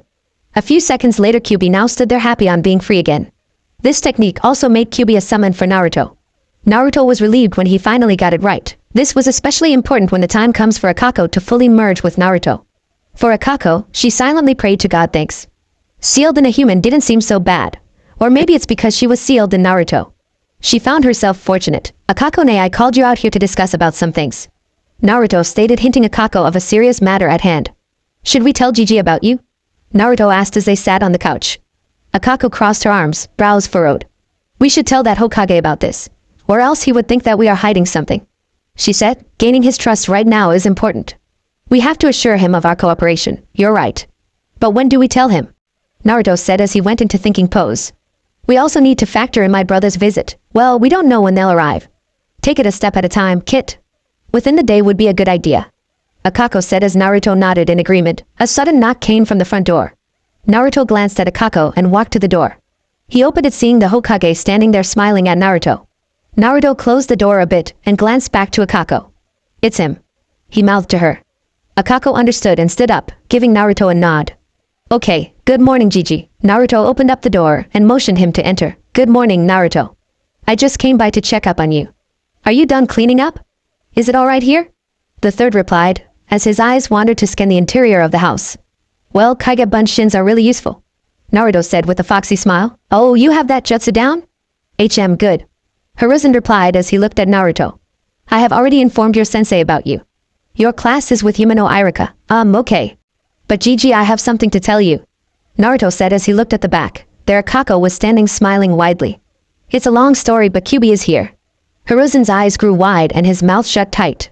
He quickly glanced at Naruto and to Akako. Naruto. Hiruzen said with so much command in his voice. You have a lot to explain to me. The third said. Naruto nodded. He understood how important this factor would be. There was a lot of ground to cover, and even more about the background of the tailed beasts. It could be said that Naruto knew more than anybody in the village would. This would definitely shake the foundations of what they understand about tailed beasts. That's all you need to know for now, Gigi. Naruto said while telling how Akako is Kyuubi and how the seal release works. Hiruzen looked at Akako majority of the time during Naruto's explanation. She remained composed throughout the entire conversation. Her legs were crossed and her hands placed on top of her knee. Akako would nod at certain statements. Not once did she interject. She left it all to Naruto to explain. You are turning out to be much like your father, Naruto the Hokage thought, but you are still hiding your true power and strength to us. I know what I have done to this village, and what my image is to normal people. Akako said, breaking the silence in the room. Hiruzen lifted a brow to her statement. But there is bigger concerns than the past. A concern that I worry the kid will have to face in the future. She continued. Naruto looked at Akako, and his eyes softened. We are telling you this early, Hokage. It is our priority to gain this village's trust. It is Naruto's goal. Akako said, returning Naruto's soft gaze with a soft smile. Hiruzen let out a soft sigh. Well, thank you for telling me early. He said. Let's see what we can do. Both Akako and Naruto nodded. They did the right move. Well, that was a long story. Can we eat breakfast now? Akako asked, as she went to the dining room. She motioned the two to join her at the table. The clones puffed out. Breakfast was served. Akako took her seat and just started eating anyways. Bite after bite, she showed so much gusto eating. Naruto looked at the Hokage and laughed. Let's eat before she finishes everything. Sarutobi let out a laugh. This scene looked similar to seeing 5-year-old Naruto eat ramen in the past. The three shared a good breakfast and conversations. Naruto, here's your allowance. I'll provide for you just until you become genin and earn for yourself. Sarutobi handed a small envelope to him. This reminds me of the past. Of how vulnerable Naruto was as a child. But that's long gone now. He's grown. Thanks, Gigi. Naruto yipped as his eyes became stars while looking at the envelope. Sarutobi smiled at Naruto's easy joys. Okay. I have to get going now. There is so much paperwork waiting for me. Good luck at classes now. Goodbye. Sarutobi said, turning his back ABD going to the door. Naruto sudden jumped to the door and stopped him. Nah, Gigi say, I want to make a bet with you. Naruto said with a smile, saying I know something you don't. And what will it be? Sarutobi got curious about the bet. I bet that I can find a way to make your arch-enemy paperwork go away. He smiled wider, making Sarutobi even more curious. Oh, and what will the price be? Sarutobi asked. If I win, let me help on making the genin teams up. If you win, I will not eat cup ramen for a month deal. Naruto said as he extended his hand to Sarutobi. It was a funny deal. Naruto clearly didn't have anything to lose. He could still eat ramen at Ichiraku. Sarutobi gave out a hearty laugh and extended his hand. They shook hands and agreed to the deal. Then, Naruto broke into a loud laughter. Gigi, one way to solve your problem with paperwork is by using Kage Bunshin. I mean, hey, right? When you make a Kage Bunshin, it not only helps you, but you can also gather all the information in knows afterwards. Making work easy like a piece of cake, right? Naruto said, making the third Hokage think. It was an idea. Why did I not think about that? I won't exhaust my chakra by making just one clone. Naruto, you're a genius. A godsend. An angel fallen from the sky. A mighty savior Naruto could see the heavens light up in Sarutobi's eyes. Naruto, you're a genius. Excellent point. Sarutobi said as he made 2 clones and told them to go to the office. Finish all paperwork will come easier now. Sarutobi closed Naruto in a hearty laugh of a hug. Can't breathe. Naruto wheezed out trying to pull the old man away. This feels like when Gigi would check up on me back then. Thanks Naruto. Now maybe I can manage my time better. You win the deal after the promotion exams come to me directly, and we'll sort them out, okay? Naruto nodded. Bingo Naruto chuckled at his thought. Now, time for different set of priorities. Well, I'm going. You can come with me if you want. If you don't wanna, just stay here inside. Just in here, okay? Naruto said as he put on his ninja sandals. He tapped his foot on the ground and opened the front door. Wait. Wait. I'm coming. Akako said as she finished washing the dishes and ran after Naruto. Catching up to him, she said bye and went back inside the seal. Naruto, stop eating so much ramen. It's still breakfast, and you eat that junk all the time. It is not junk. Now, what direction is the academy? Naruto thought. Naruto, don't you see the sign Ninja Academy 1 kilometer away? North, Akako stated with a sweat drop. Naruto laughed embarrassingly, and then ran north. Inside the classroom, students were interacting with one another, especially 2 awfully loud bickering girls named Ino and Sakura. The classroom was filled with leveled wooden tables and chairs. In front, there was a wall-to-wall long chalkboard with the teacher's table just in front of it. Students were chatting up a noise while waiting for the teachers to come in. Ino, get away from Sasuke-kun. Sakura yelled at the blonde girl. Sakura, you're the one who should stay away. Ino mockingly replied, giving Sakura a smug look. You two get back to your seats. A new student is going to sit there, the teacher said while walking into the room. Typical Stark of the day, but Irika-sensei, the exams are coming soon. Shouldn't a new student start at the first year? Sakura asked as the other students nodded in agreement. Well, he's a special case. It says here he had lessons outside the village. We will wait for him to arrive, and then we will start class. Mizuki said, tapping on the paper he held on his hand. Suddenly, a boy was there standing in front of all of them. Mizuki was stunned. The girls were already checking him out, thinking he could be as cool as Sasuke, while the boys just looked at the boy thinking how he got there in front without them knowing. Is this Yumino Aoka's class? The boy asked with a sheepish smile, hand at the back of his head. Oh, so you are the new student, Irika said from the classroom door. Academy classes had 2 teachers per classroom, to be able to properly moderate a number of students. Here's the letter Gigi told me to give you. The old man Hokage said that you should come to his office later afternoon, something to discuss about the teams, sensei. The boy said with a smile as he handed the scroll. The students gasped in surprise. The boy had just called the most powerful man in the village old man comfortably. Irika just smiled. No one could dare call the Hokage old man except his grandson and Naruto. Well, Naruto, good to see you again. It's been 8 years since I last saw you around. I was a genin then. Irika smiled brightly as he ruffled Naruto's hair. The class's eyes grew wide. The new student lived here in Konoha, but left for 8 years and returned just now. Being close to the Hokage, he was allowed to join their class. Some students glared at him because he got special treatment from the Hokage of the village. Sensei, still chasing the cat from hell? Naruto asked. No more, I'm a regular teacher in the academy. You grew up in the past years, any Naruto? Irika said while Naruto nodded. Class, this is Uzumaki Naruto. He will be joining us from today, Irika said. It might be a little late in the journey, but I hope all of you get along well. Let's begin class. Naruto, please take a seat between Hinata and Sasuke. Please raise your hands to show where Naruto will be seated. Irika stated as 2 students rose up their hands. Naruto smilingly went to his seat. Hi, I'm Uzumaki Naruto. Nice to meet you. Call me Naruto. Hi Hina Hinata Hiaji and I nice to meet you. Hinata shyly stuttered out. Sasuke Uchiha? Sasuke replied coldly while Naruto looked at him confused. What are you looking at? Sasuke said as he crossed his arms and faced away. Nothing, just put your mask on tight. Naruto said as he gave Sasuke a wide smile. Ne, Hinata don't Hyugas and Uchihos have digitsus? Naruto asked, which Hinata nodded as a reply. Those are Sharingan and Byakugan. Byakugan can see chakra and has a vision of 360 degrees. Sharingan can copy techniques such as taijutsu, ninjutsu, genjutsu. Naruto said. Hinata smiled and gave another nod as a reply. Haha, Hinata said, smiling at Naruto's knowledge.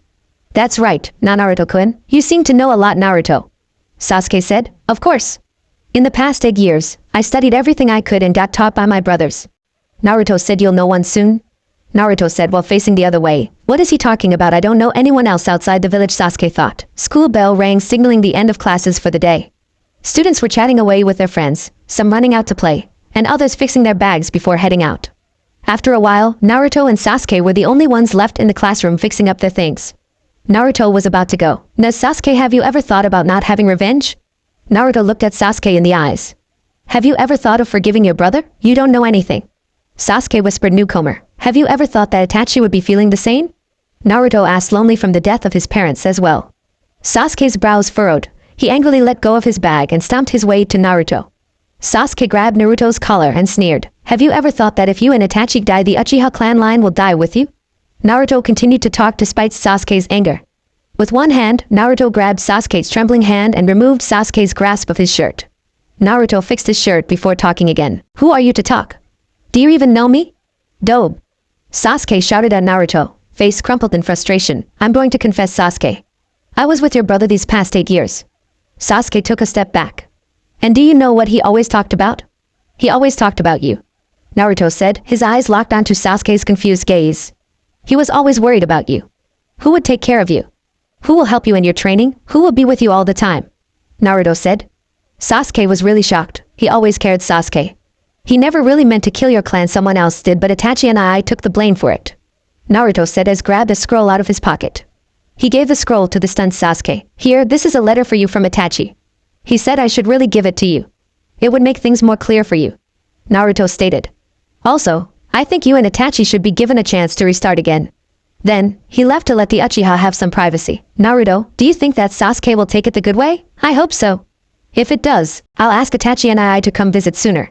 Time to have a reunion with his little brother, Naruto thought in reply. You know that boy Sasuke, he's just masking out his pain and happiness, right? Yeah. Naruto looked at the sky. Birds were chirping and clouds slowly passing overhead. Quietly, Naruto walked home with his mind busy thinking how he could help Sasuke. An idea sparked into his mind. He could help Sasuke train. There was a lot of jutsus in the library at home. He could use that. Running excitedly back home, he quickly went upstairs and opened the door to the library. You know, Naruto, you should start with maybe a useful D-rank jutsu, Akako suggested. A katan jutsu would be nice, don't you think? Yes, Uchihas are naturally good at fire techniques. With that, Naruto made 2 kage bunshins and began to rummage through the shelves. The books and scrolls that he found began to pile up. He sat down next to the pile and began to read each one, as so did the clones. Time passed, and the clones were dismissed. Stretching his back, Naruto walked downstairs and grabbed a snack. Lazily munching a bag of chips, he had to take the mental hit of what the clones read to the scrolls. Afterwards, Naruto went back to the library to continue reading the last books and scrolls. He had found several jutsus that piqued his interest. Jutsus that Sasuke could easily pick up. These were called katan, rear kamikane, katan, sankai gakakyu no jutsu, right unso note. The first jutsu is a small concentrated fireball. The second jutsu is about creating 3 great fireballs in different directions at the same time. The last jutsu wasn't exactly a katan jutsu, but it was a lightning-based jutsu. It would cover the palms of the user with lightning, enabling the use of shock. 2 were C ranks, and the other one was a D rank. This might cheer Sasuke up, Naruto thought. New techniques could fancy an Uchiha. Hurriedly, Sasuke went back to his home. He ran inside, took off his shoes, went in his bedroom, and slammed the door shut. He held the scroll in his hands. He let out a sigh. His face crumpled in anger as he angrily threw the scroll on his bed. He took his bath and ate his meal in silence. Many thoughts were in his mind right now. Sasuke had to read that scroll. As he went back to his room, he took the letter and sat down. There was no way around this. Dear Sasuke, Sasuke, I have a lot to tell you. First, I'm sorry for leaving you alone. I know I shouldn't have left you behind, but you're still kid. I don't want you getting hurt while Hunter Neens tried to hunt me down. Nothing was my doing, Sasuke. The one who killed the clan was Shisui. He said that he wanted to know his true potential. He killed them all. I, being the one to stop Shisui, had to kill him. I'm sorry, Sasuke. I know how sad it is to lose our family. The second is about your feelings. Before father died, he asked me to take care of you. I know you still must be mad, and I completely understand. But I don't want to fight you, Sasuke. You're the only family I have left, and I wouldn't want to be all alone.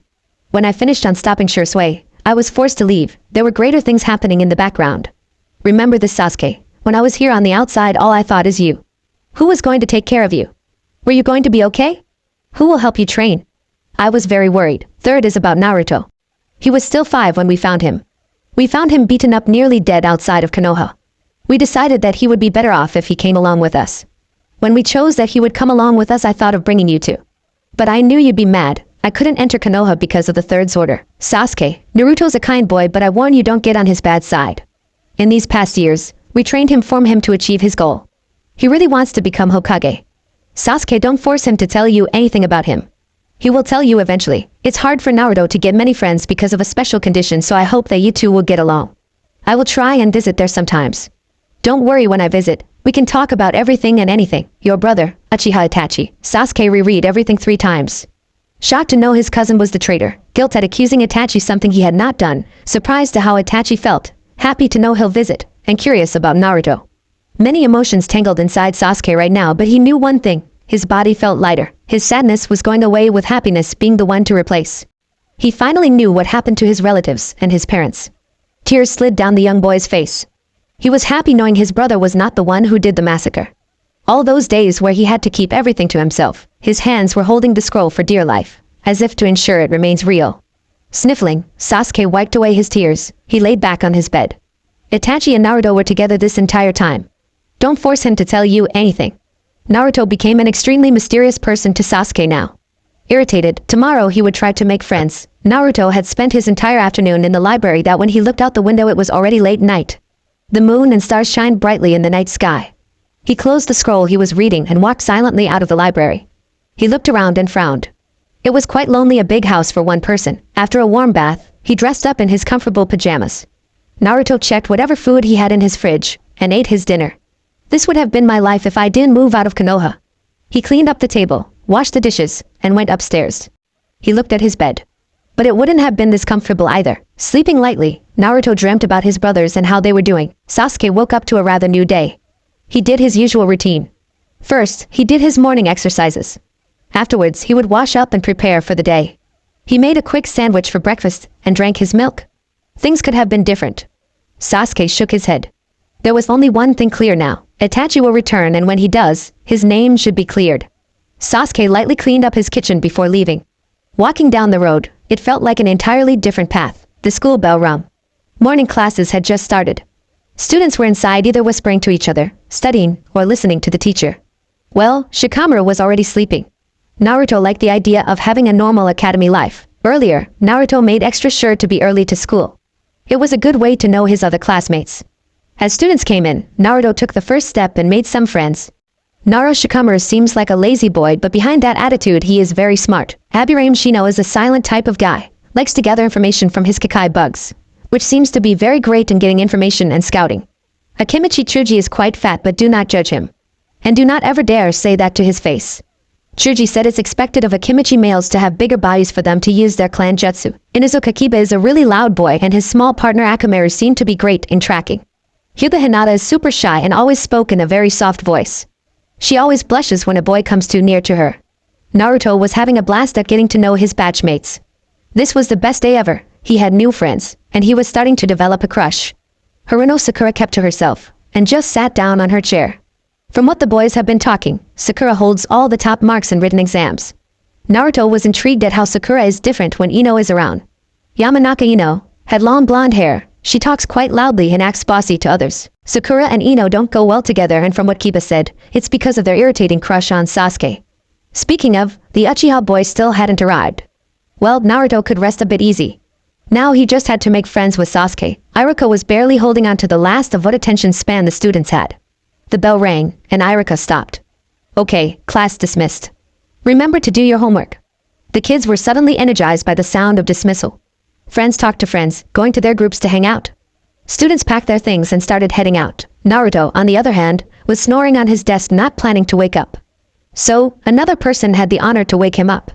With a light punch on the back of the head, Naruto jerked right up and stood. Sasuke just smirked, seeing the face of the idiot. Sasuke, don't do that. I was busy doing something, Naruto said. And what were you busy doing? Sleeping is my guess. Class ended, dope. Sasuke calmly said. Sasuke was about to leave when Naruto grabbed Sasuke's forearm. Okay, how about we go somewhere? Naruto asked, looking up the boy come on team. Sasuke huffed, eyes rolled, and just nodded. Fine. The duo got their things and moved out of the classroom, walking on the hallway. The girls who walked past them said hi or would confidently ask to date from the one of the two. And there were even who asked to date both. Some just blushed and waved hello at the sides. It was really okay at first. So this is how it feels to be a cool kid, Naruto smirked to himself, his eyes sparkling with overconfidence. He was feeling this moment. Then, others just immediately clung on them. The two got annoyed and pried them away. The girls started to form a group and started following them. A mad dash away from the girls, the two looked around for some place to hide when suddenly a hand grabbed Naruto's shoulder. Here. And told them to come with. With no other choice, they followed the mystery person, escaping the group of screaming girls. They stopped at a grassy clearing that had some various wild flowers. At the middle, quietly sitting was Shikamaru and Shino. Naruto immediately waved at them excitedly. "Hey guys," Sasuke scanned the area and saw Hinata. "You're the one who brought us here?" Hinata meekly replied a nod. "Thanks," Sasuke said, surprising the poor girl to her soul. Sasuke wasn't the kind of person to say thanks. He barely even interacted with the others from their batch. "You're welcome, Sasuke-san," Hinata murmured softly. And with that, Sasuke started walking to Naruto. Internally, Sasuke was also questioning why he said thanks. People say thanks to show appreciation. It was okay to say thanks. He closed his eyes for a second too long just to clear his thoughts. He was definitely being unusual. He approached Shikamaru and Shino, and saw Naruto already settled down on a spot. "Man, I told Shuji to go with me today." "Troublesome." Shikamaru sighed out. He looked at the sky and watched the clouds pass by. "Where did Shuji go today?" Shino asked with a solid poker face. It's so cool to see Shino talk. Makes me wonder what he's thinking.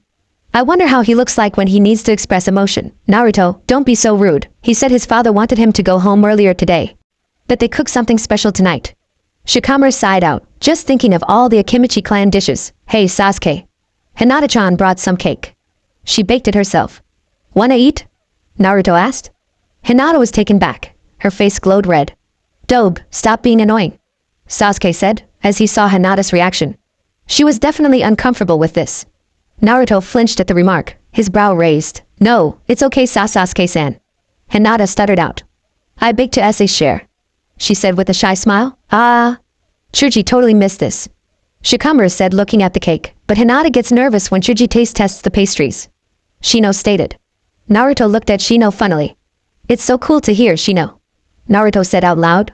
Sasuke lightly punched Naruto's shoulder. "Ow, team. Why? Stop being so annoying, Naruto," Sasuke said, his eye twitching. He couldn't believe how a newcomer like Naruto could just act so comfortably among acquaintances. "It's not like that," Hinata blurted out to the group, getting all the guys' attention. She was shocked of what she said all of a sudden. It's just that Chuji might be too disappointed with what I bake," she quickly added, her face beating so red up to her ears. Hinata sat down, opening the box and taking out the cake. "What? No way, it looks delicious," Naruto said with stars as eyes as he looked at the cake Hinata made. Hinata hiccuped at how straightforward Naruto said that. Her heart started beating so fast, it was hard to breathe. Shino did the honor of slicing the cake, as if it's been the routine for ages. Shikamaru handed out forks to the others. "I'll also have some," Sasuke said while holding the fork. Shikamaru and Shino, being the observant ones, watched as Sasuke ate a piece of cake. Shikamaru laid on the grass and stuck his fork in his mouth. It was all new to them to have Sasuke available and willing to interact. The Uchiha kid was mostly by himself. He barely stayed behind after class. He would mostly go home after classes and showed minimal interest in hanging out with their batch. Sasuke was detached. He was coldly distant. Shikamaru then decided to ask some questions. "Sasuke, something new happen?" he asked. "Cool to see you hanging with a new kid." "No, nothing new. He's just annoying," Sasuke said, using the fork to point to Naruto. Naruto was halfway chewing cake, looking at them like he got caught red-handed. Shikamaru chuckled. "Sasuke has the perfect alibi. You guys hear some good news lately?" Shikamaru asked again, this time addressed to everyone. Hinata and Shino shook their heads. Naruto just shrugged. Sasuke just stared, a cold icy blank face. Ichiraka started this loyalty card thing," Naruto burst out, grabbing something from his pocket. It was a rectangle card with the Ichiraka logo on it. Hinata and Shikamaru just sweat dropped at how joyous Naruto looked. "My gut says today is a good day. Plus, Hinata made delicious cake," Shikamaru reasoned out, lying down again on the grass. Sasuke looked at him and glared a little. Shikamaru caught that little change. These things are less troublesome. He mumbled to himself, well, maybe nothing is up. Happy, Naruto was eating cake and talking with Hinata and Shino. He was showing not a single care in the world. It was as if they were in a bubble, having their own time. Sasuke looked at him, talked to the others. Naruto looked normal. He appeared normal. The more Naruto acted like an idiot, the more Sasuke remembered the letter Itachi wrote to him, and the more, it was difficult to believe. "Dobe, shouldn't we go somewhere else?" Sasuke asked. "Let's stay here. I want to chat with the others," Naruto said in an irritated, demanding voice. Sasuke glared at Naruto but let it go, not wanting to see what Itachi called as Naruto's dark side. It wasn't evident, but Shino was stunned by that exchange. "How'd you learn how to bake, Hinata?" Naruto smilingly asked Hinata. I just watched the house cook and learned from there," she replied. "Thank you, Naruto-kun," Hinata added with a blush on her face. "We should be the one thanking you," Naruto replied. You guys gather often? Shino looked at Shikamaru for a reply, while Shikamaru looked at Hinata.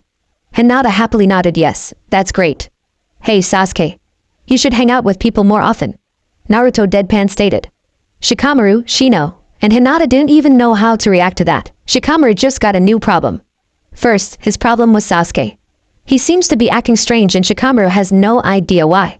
Second, who is Naruto? He had no prior information on him, even background character information. Why is it that the top student of the class submitted to the new mystery student? How all the problems in the world it is so troublesome to solve them. Shikamaru sat up and stared at Naruto. 8 years ago, he could have seen Naruto inside the village. You could be blind to miss the blonde hair. Hinata watched as Uchiha Sasuke, the top of the class, take that statement by the new student. Sasuke gave a split-second glare to Naruto before sitting down again. She noticed the subtle change in tone Naruto had. His voice was warm and happy. Naruto would laugh aloud. But now his voice is deep, serious, and demanding too. This was somewhat sexy. Thinking about all this, she looked at the blonde boy and saw a great leader in him. Naruto knew what he wanted and he spoke his mind. He even kept on saying about how he wanted to become Hokage. That sounds unbelievably funny, but if it's Naruto, maybe it will happen.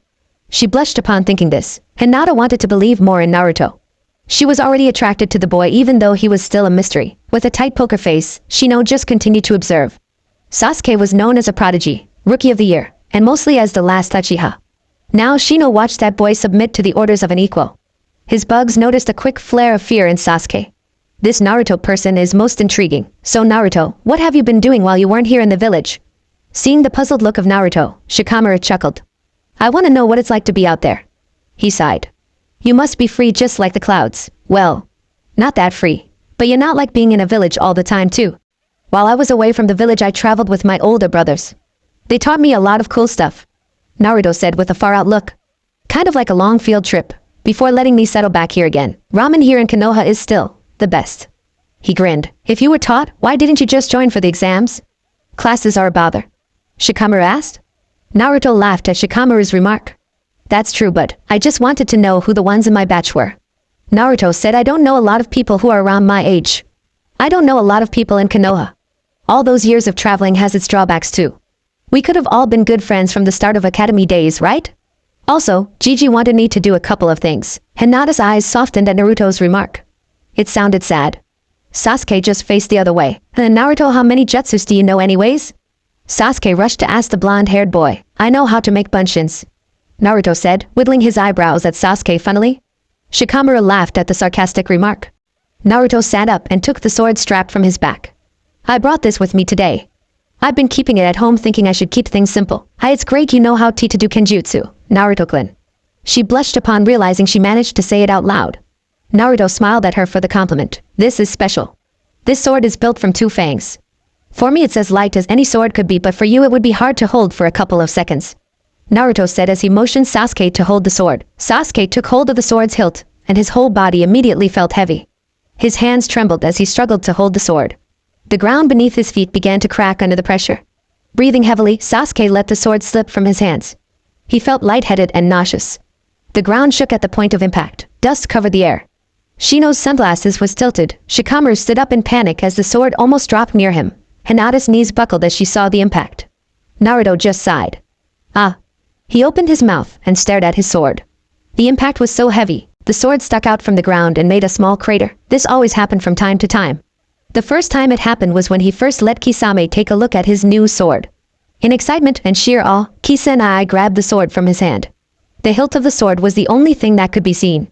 Naruto and Kisame then tried to get it out but only failed. Finally, Naruto remembered that chakra strings could hold onto a weapon and control it, so he tried it to his sword. Successfully taking it out from the ground, Naruto took the hilt and decided to not let anyone else hand it. Ever, Naruto proceeded to make a single chakra string from his forefinger. Not even minding the presence around, he just continued what he was doing. He attached the end of the chakra string to the hilt of the sword. With a twitch of his middle finger, Naruto slowly pulled out the blade from the ground, as he walked to the sword and grabbed the hilt, pulling the sword out completely. Naruto sighed. He strapped the sword to his back. Hinata was shocked from the whole thing. She had activated her Byakugan the moment the sword fell. The others were fine. Thankfully the sword didn't land on Shikamaru nor Sasuke's feet. However, she saw Naruto make with such control a chakra string from his forefinger. The chakra completely covered the sword as it made contact. Hinata was awed by the display of control. Chakra strings weren't that widely practiced in Konoha, not Naruto-kun. Hinata exclaimed. Naruto freaked out and realized he had company with him the entire time. Sasuke whipped his head to turn to Naruto, wide eyes and gaping mouth. Dope, busted. Akako chuckled. Shino's bugs were restless. The impact of the sword stirred them all up. Shino was now starting to entertain the idea of Naruto being a spy. Because this mysterious blonde boy just suddenly popped out of nowhere, joined their graduating class, and displayed skill beyond their expected level as academy students. He is also to be close to the Hokage. Left the village in the age of 5, he had trained all this time before he came back to Konoha. Finally, he just brought a sword that was so exaggeratingly heavy it created a crater on the ground. And let's not turn a blind eye on the chakra control he just exhibited. Sasuke was more confused now. Naruto is turning out to be a shady character that Sasuke wanted gone, but Itachi had suggested to befriend Naruto. I shouldn't get on his bad side. This was the tip of the iceberg. Sasuke absolutely knew nothing about Naruto.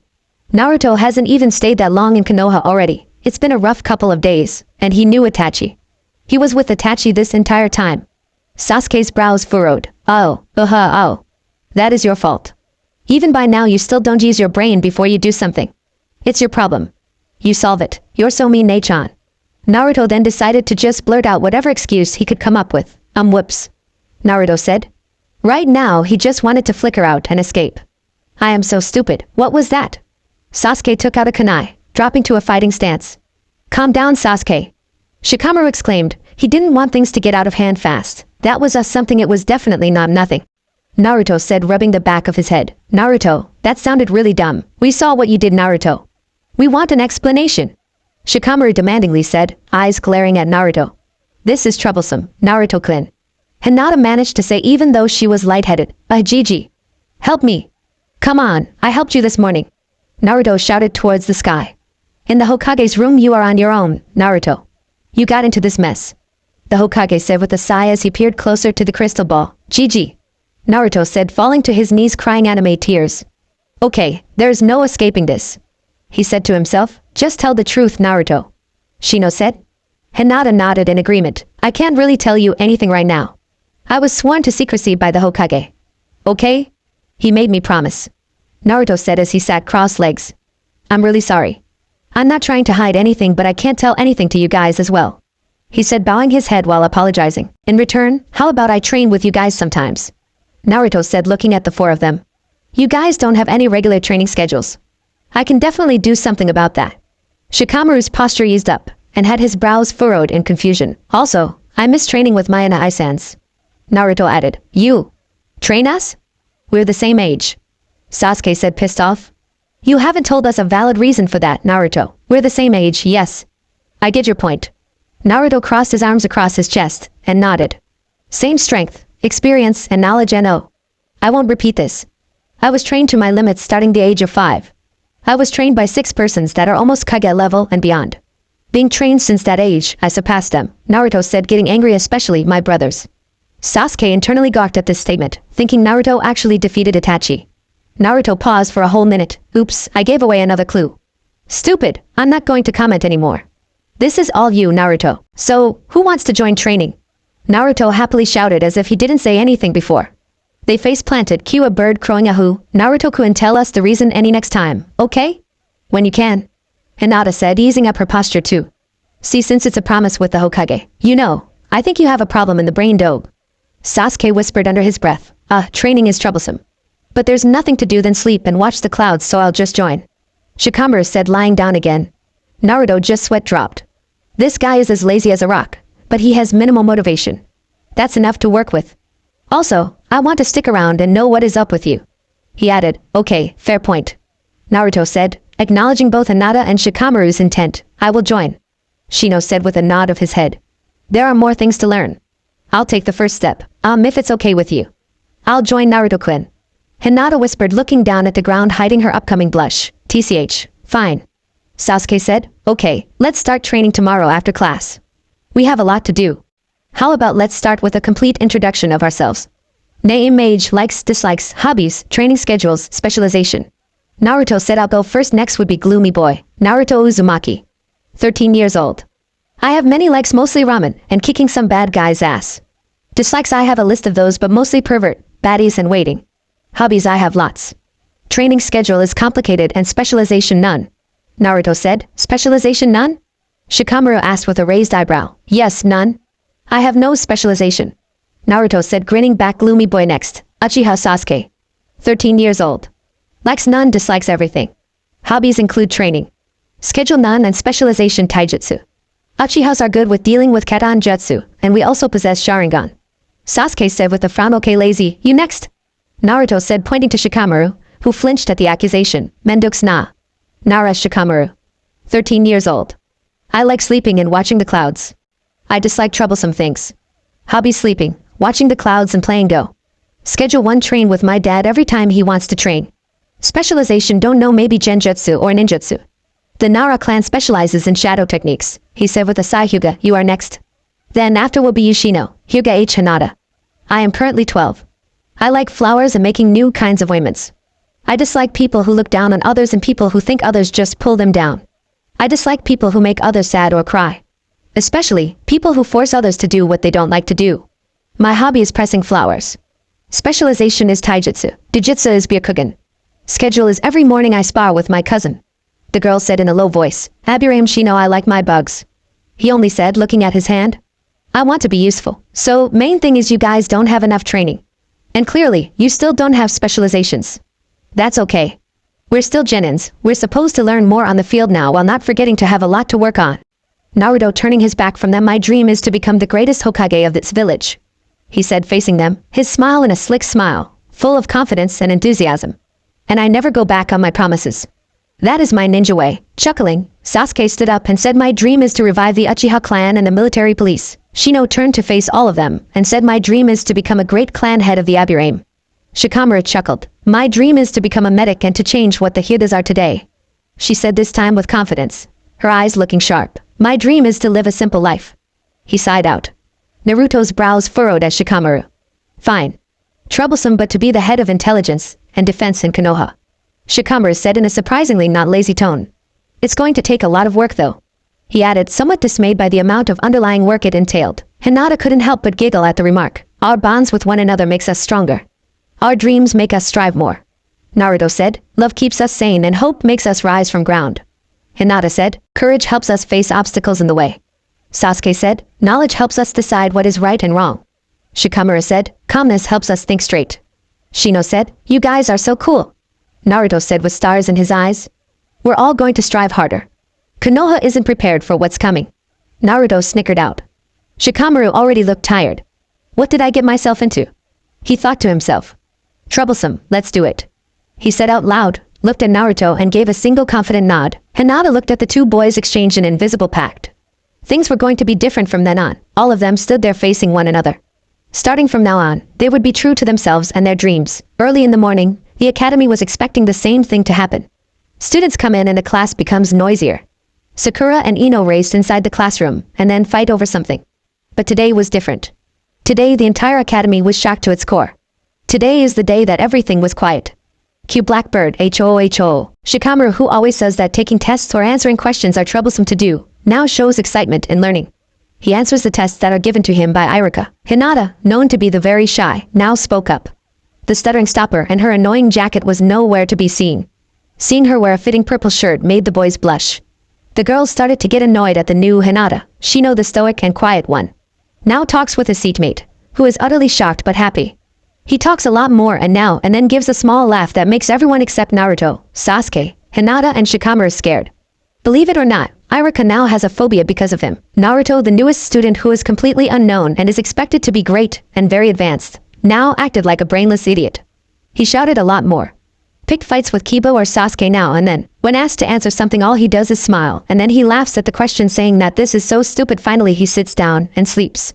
Irika had to shout at him over and over again just to get his attention. Sasuke, the last Uchiha, and known to have the biggest head in the class, suddenly decided to deflate his humongous head. Now acting more friendly and socialized, Sasuke dropped the emo mask. Smiling now and then, he looked more easily talked to. But his attitude didn't change when it came to his fangirls, especially to Sakura and Ino. He wasn't totally harsh. Keyword totally. 5 students suddenly changing personalities was quite a shock for the graduating batch. Well, maybe it was a good change for them, but still it is quite a shocker.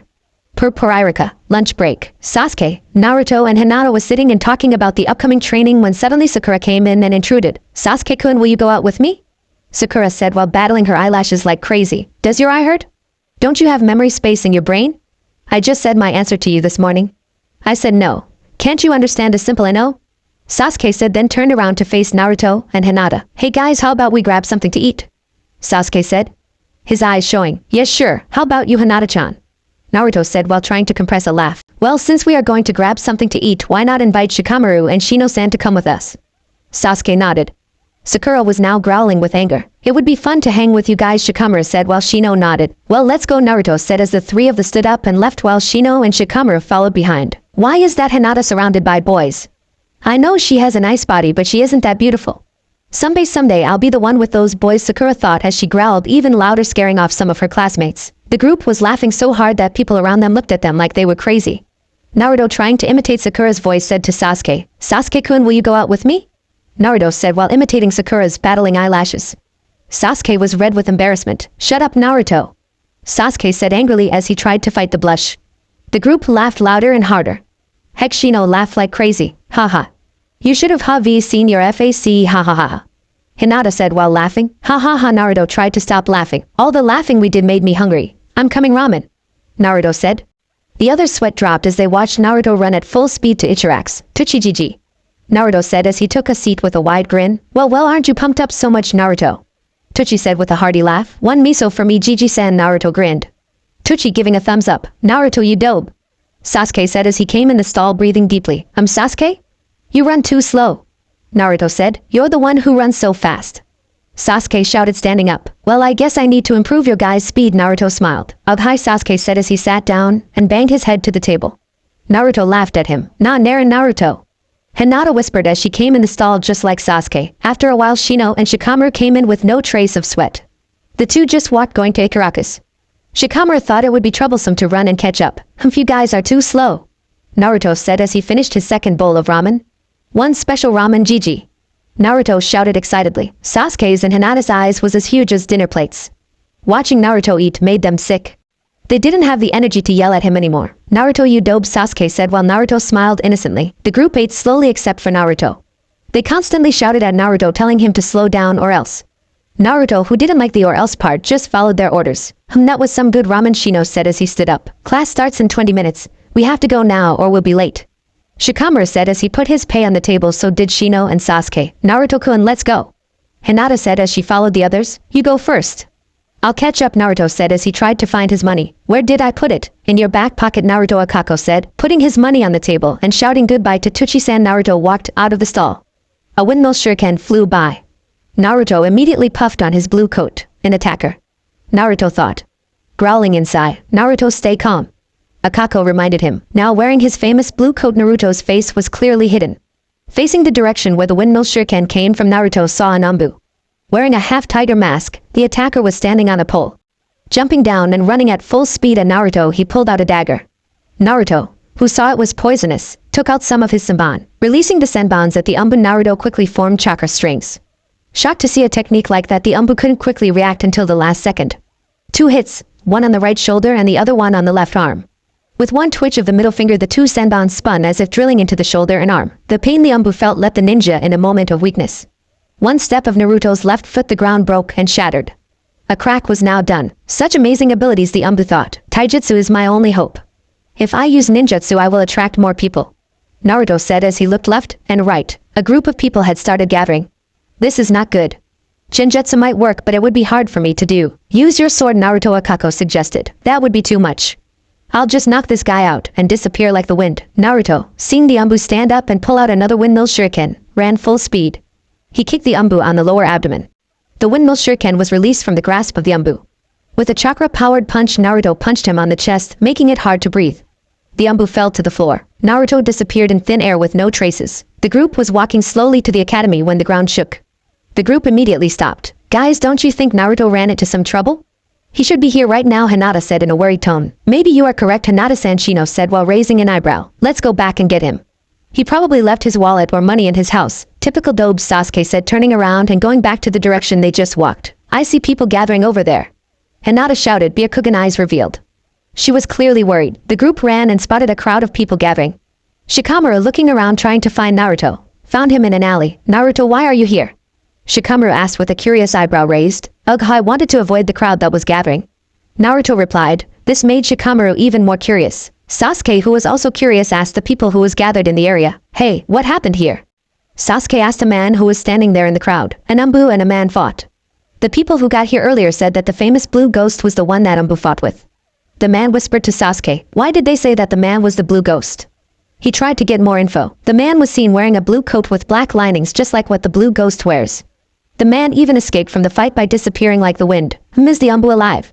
Sasuke asked curious about the well-being the Umbu. I don't know. The man then walked away going back to his normal doings. Sasuke-kun, let's go.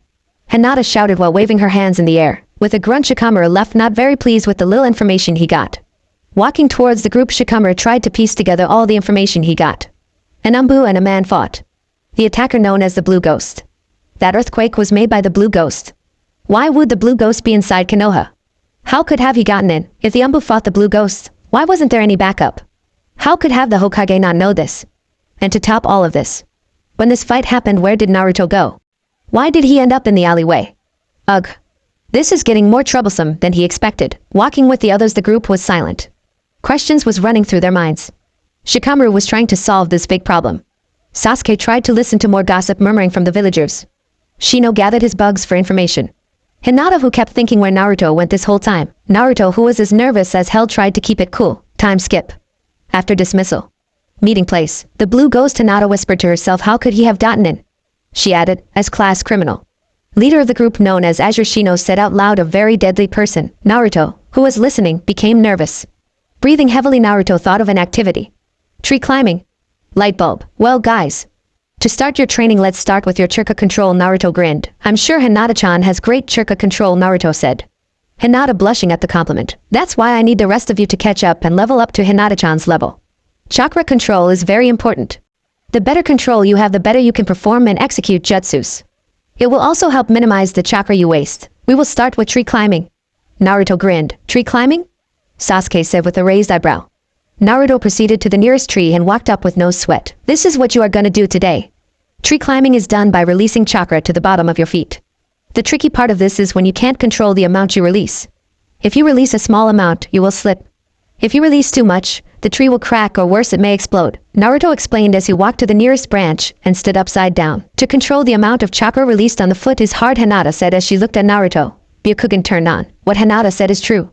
It is hard at first, but you'll get the hang of it. Naruto flashed a wide grin. Jumping down. For the others, he seemed to be floating. Naruto gave each of them a kunai. Mark the tree. It would be better if you start by running up. That would give you a nice boost, Naruto said as he climbed up a tree and sat down on a branch. Sasuke barely started. The tree exploded because of the great chakra inserted. You better lessen the chakra you release, Sasuke. Naruto said while Sasuke nodded, then tried again. Shikamaru and Shino got that hang of it at the first try. Walking up a few meters was good for first-timers. Hinata, on the other hand, was a natural. She was now almost to the part where Naruto was. Running slowly, Hinata marked the tree. She almost reached half of it. Damn, Hinata is beating me. Sasuke thought as he watched Hinata. Ooh, Sasuke. If you are wondering why you aren't good with chakra control, that means you have large amounts of chakra.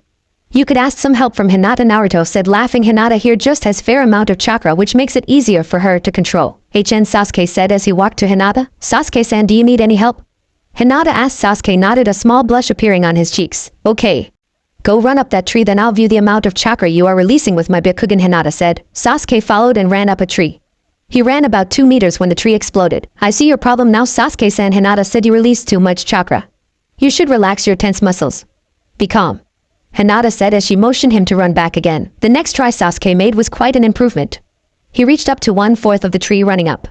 He stopped when he slipped, marking the tree. When Sasuke landed, he gave Hinata a small smile. Thanks for the advice. Naruto, seeing Sasuke improve, smiled. Shino was now walking up the tree, reaching about 1/4. Shikamaru, on the other hand, was now resting on one of the low tree branch. Silence was what he heard. He could feel an unknown chakra signature. It was closing on them with amazing speed. Hey guys. How about we move to my place and train there instead? Naruto shouted. The others meekly nodded. Hold on to me and I'll teleport us there, Naruto said. Kyakutsuchi. Naruto shouted as they disappeared by a cloud of smoke. Namake's garden. They dropped to the ground as if they fell from the sky. One by one, standing up, cleaning their attire to rid the dust. Naruto looked around as if he hasn't been able to go to this place yet. We have a garden this big? Naruto said as he looked at the place. Lush green grass covered the garden. A large pond was found. Small waterfalls were seen around the pond. Cascading waters fell. Trees of different sizes were seen. Benches were found and a marble walkway was sighted. The group awed at the display looked at Naruto with big shocked eyes. You have a garden this big? Sasuke shouted. Don't ask me, I also didn't know. Naruto shouted back. How can you not know? Have you never been here? Shino asked, getting a nod of the head from Naruto. Well, since there are trees over there, you guys can go practice over there while I try to find the door to my house. Naruto rubbed the back of his head. Separating from the group, Naruto tried to find the way out of this garden. Walking around, Naruto found no sign of a door near. He sighed. Why was this place big anyways? He gave a loud grunt. Continuing his walk, he found himself thinking. The first time he came here, there was no sign that there was a garden at the back of the house, which could only mean that this is an indoor garden. But how could this be an indoor garden when there are clouds seen above? He could even see the sky. Genjutsu? He tried to cancel it. No changes were seen. Walking around, he found a small sign, Mystic Garden, the sign said. Naruto looked at the back of the sign. A scroll was seen. Grabbing it and opening it, he read it. Mystic Garden. Anyone who reads this is currently inside the Mystic Garden. This magical place is a place owned by the clan Namikaze. This is a very unique place. This was made by the first Namikazes for training and relaxing. For this purpose, they made this garden undetectable and very hard to go by the other people. This is a dimension the Namikazes made with their great power. The only way to go here is to teleport. If you are wondering how to go out, just teleport back out again. Only the one with Namikaze blood may go in and may see this magical place. For protection, anyone who doesn't carry the blood of the Namikaze will immediately fall into a deep sleep. To awaken those who fall in this trap, they will need to prove themselves true to the Namikaze. They will forever be blessed by the Namikaze blood. Naruto was shocked. He needed to go and get them out of this now. He raced back to the trees. To see his friends lying on the grassy ground, he became worried. What if they wouldn't wake up? To prove themselves true to the Namikaze. A test? Naruto thought. The train of thought cut. He fell into the darkness, unknown place. He stood up and quietly looked at his surroundings. He only found darkness. He tried to run, a ray of light shone. He stepped out of the darkness. He found himself in a grassy field. He walked to the center. He found nothing. The earth shook. He saw his friends appearing. They looked terrible. They were chained together in a straight line, from left to right. Shino was seen with Shikamaru, who was next to Hinata and Sasuke. They looked tired and sleepy. Naruto tried to go to them, walking slowly, coming to their help. Naruto froze. Unknown place. He stood up and quietly looked at his surroundings. He only found darkness. He tried to run, a ray of light shone. He stepped out of the darkness. He found himself in a grassy field. He walked to the center. He found nothing. The earth shook. He saw his friends appearing. They looked terrible. They were chained together in a straight line, from left to right. Shino was seen with Shikamaru, who was next to Hinata and Sasuke. They looked tired and sleepy. Naruto tried to go to them, walking slowly, coming to their help. Naruto froze. Thank for all the people who added this story to their favorite and alert list. And thank you also for all the reviewers. Haha, some got pissed because of the Cliffy. Anyways, please continue to read my story. Laughing face, have fun reading. A huge roar boomed and the ground shook because of the impact. Dust flew covering the whole area. Nothing could be seen. Naruto stood completely frozen. His seal was pulsing and he didn't know why. As the earth tried to calm down, a deep growl was heard. The presence leaked with evil, and the chakra that it released was dark. Naruto didn't know what to do. He knew that the possibility of Kyuubi being the one released was high, but he didn't want to think that she really was the one released. Naruto, Akako-ne-chan? Naruto shouted. Why did you release me? I thought I told you to never do that. Akako shouted. BB, but I didn't. I didn't even know that you were released. Naruto said. TCH, this place gives me the creeps. Akako said as she stepped out of the dust in her full Kyuubi form. The others shouted. The others couldn't follow with the conversation. How could Naruto know the Kyuubi? Why is the Kyuubi alive? Did Naruto do this? Was Naruto really just a spy from outside trying to kidnap them? Did he just trick them all this time? Released? What did that mean? Questions flooded their minds. They couldn't help but agree to some. They tried their best to not think that this was all a lie and Naruto was the enemy. Hinata shivered in fear and Shikamaru tried his best to puzzle all the pieces. Naruto ran to Akako's side. He quickly ran through some seals, trying to turn her sister to her human form. Naruto, stop. I think I could do just fine in this form. No need to worry, Akako said. But Ne-chan, are you sure? Naruto asked in a worried tone. Yes, I am. Now stop being such a worrier and help your friends. They are in bigger trouble than I am, Akako said, giving Naruto one of her fox smiles. Okay, Naruto replied as he walked to his friends, his hand scratching the back of his head. Hey guys, Naruto said, I thought all of you would never wake up. I'm glad to see all of you are safe, he added as he smiled a smile of relief. Naruto. The beast. The Kyuubi, it's there. Behind you. Sasuke shouted, fear clearly showing in his eyes. Calm down, Sasuke. I'm going to explain everything to you. Even though I promised I wouldn't tell this to anyone, I know that you guys would understand this, Naruto said as he looked at the ground. 13 years ago, Kyuubi didn't exactly die. A human couldn't possibly kill an immortal being. An immortal being like Kyuubi, or when I call her Akako Ne-chan. Naruto grinned, the others gasped. Ne-chan? Kyuubi is a girl. Shikamaru shouted. Humph, of course I am. Akako said with a growl, making Shikamaru regret what he said. Continuing, even someone of great power, the fourth Hokage, couldn't possibly slay an immortal. And so the only thing he could do was seal Ne-chan off. He used a sacrificial jutsu to seal her. A sacrificial jutsu means that he could seal Ne-chan off in trade of his life. With this, the Kyuubi was stored in a newborn baby. October 10th it was. That was also my birthday. Father sacrificed 2 lives that night. His own life and the life of his only son. Naruto said, looking at them. The others didn't know what to say. Hinata cried as she listened to the story. Why you are the baby we were mentioning? Sasuke stuttered. He was shocked when he saw the Kyuubi, but he almost fainted when Naruto said that the Kyuubi was an immortal that couldn't be killed. Yes. Yes, I am, Naruto said as he bowed his head. Not wanting to see the faces of his friends. You are the son of the fourth? Shino shouted as the others gasped, seeing Naruto slowly nod. How? Hinata whispered. By sealing the Kyuubi in me. My father didn't need to sacrifice someone else's baby. A baby just born into the world is considered the most pure souls. Sealing the Kyuubi in me clarified that Ne-chan's soul would most likely be purified as time passed. My father knew of this, and as a result he created the seal to help the purification. As time passes, Kyuubi's red chakra will slowly be added to mine. In the age of 20, Ne-chan will completely be merged to me.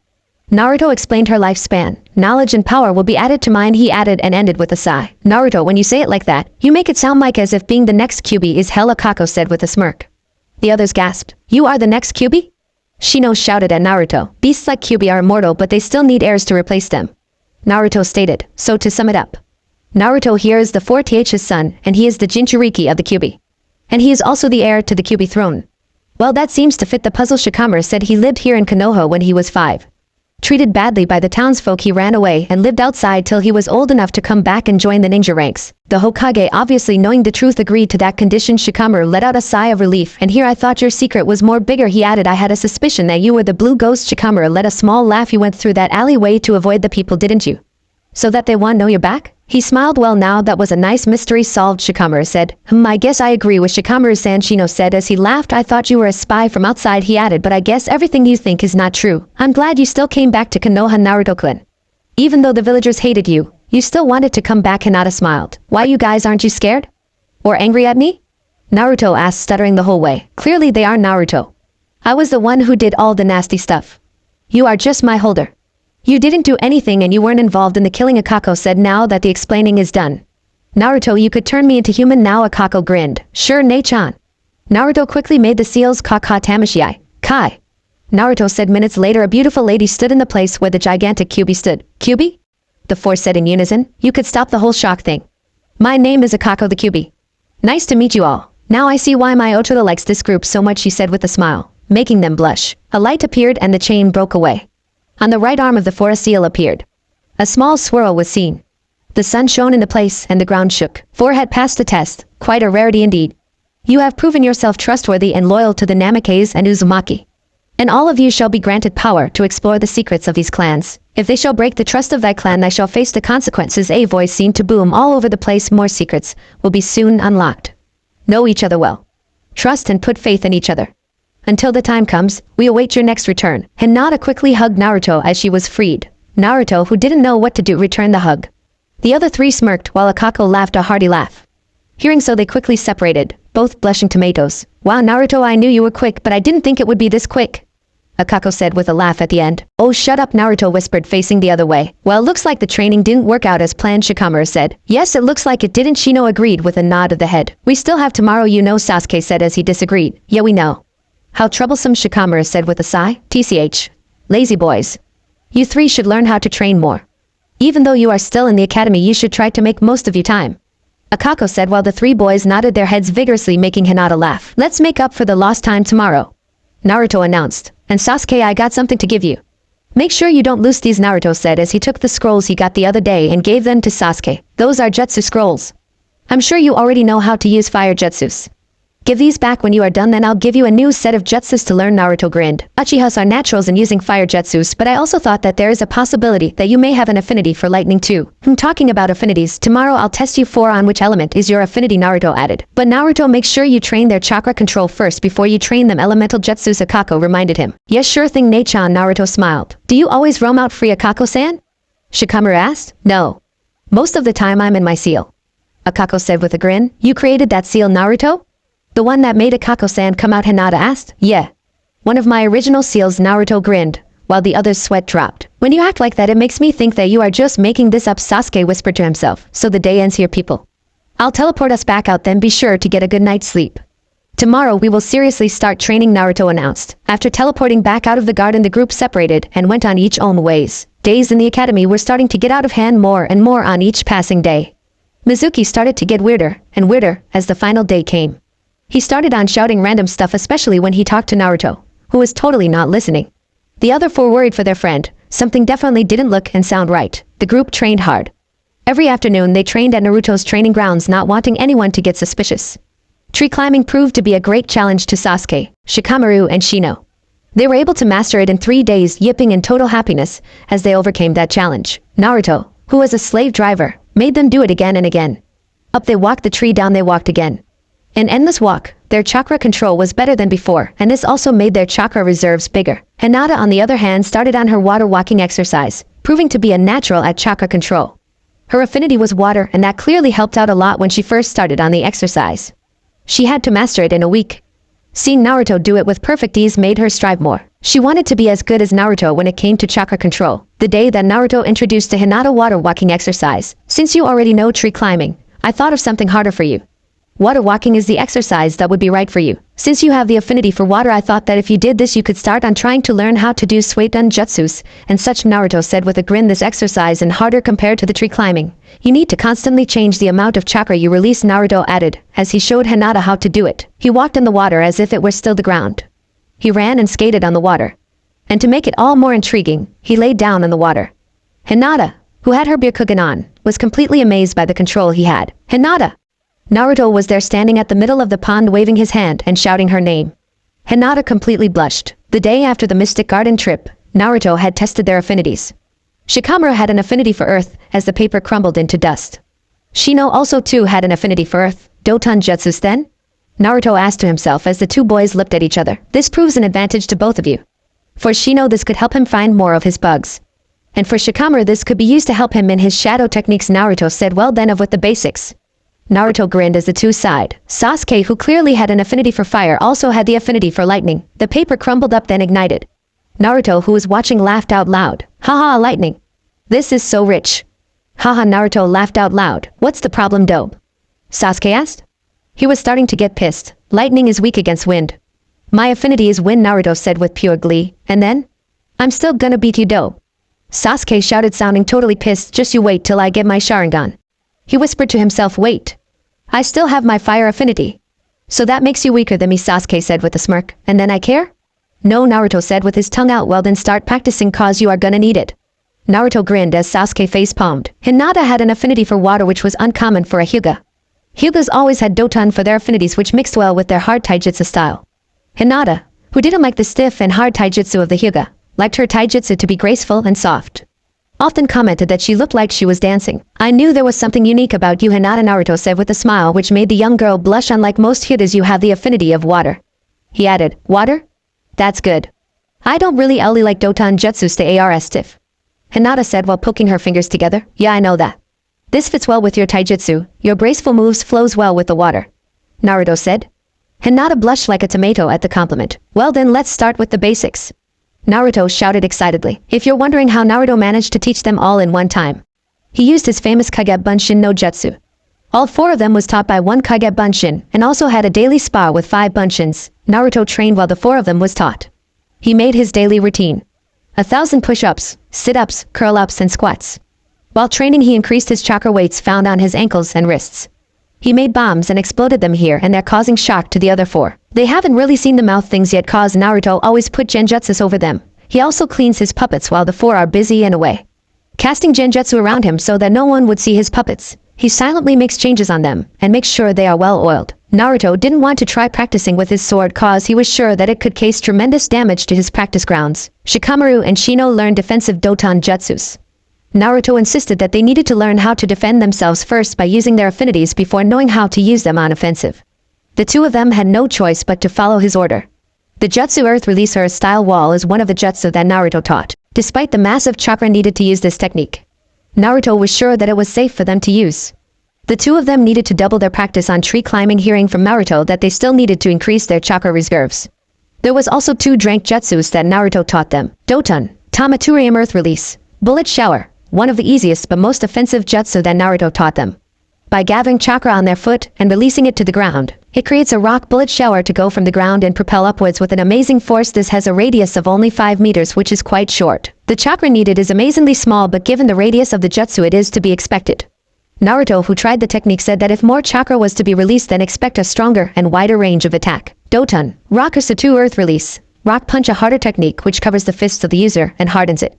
This is an advantage for taijutsu but has a disadvantage that slows down the user. Sasuke had learned all the 3 jutsus Naruto gave him earlier but still needed practice because it was still hard for him to completely control it. Katon, Rear Kamikaze Fire Release, Dragon God Blaze, a simple fireball that was as hot as a meteor. Katon, Sankai Gakakyu Fire Release, 3 great fireballs from the known technique Katon, Gokaki no Jutsu. This is a harder and improvised technique.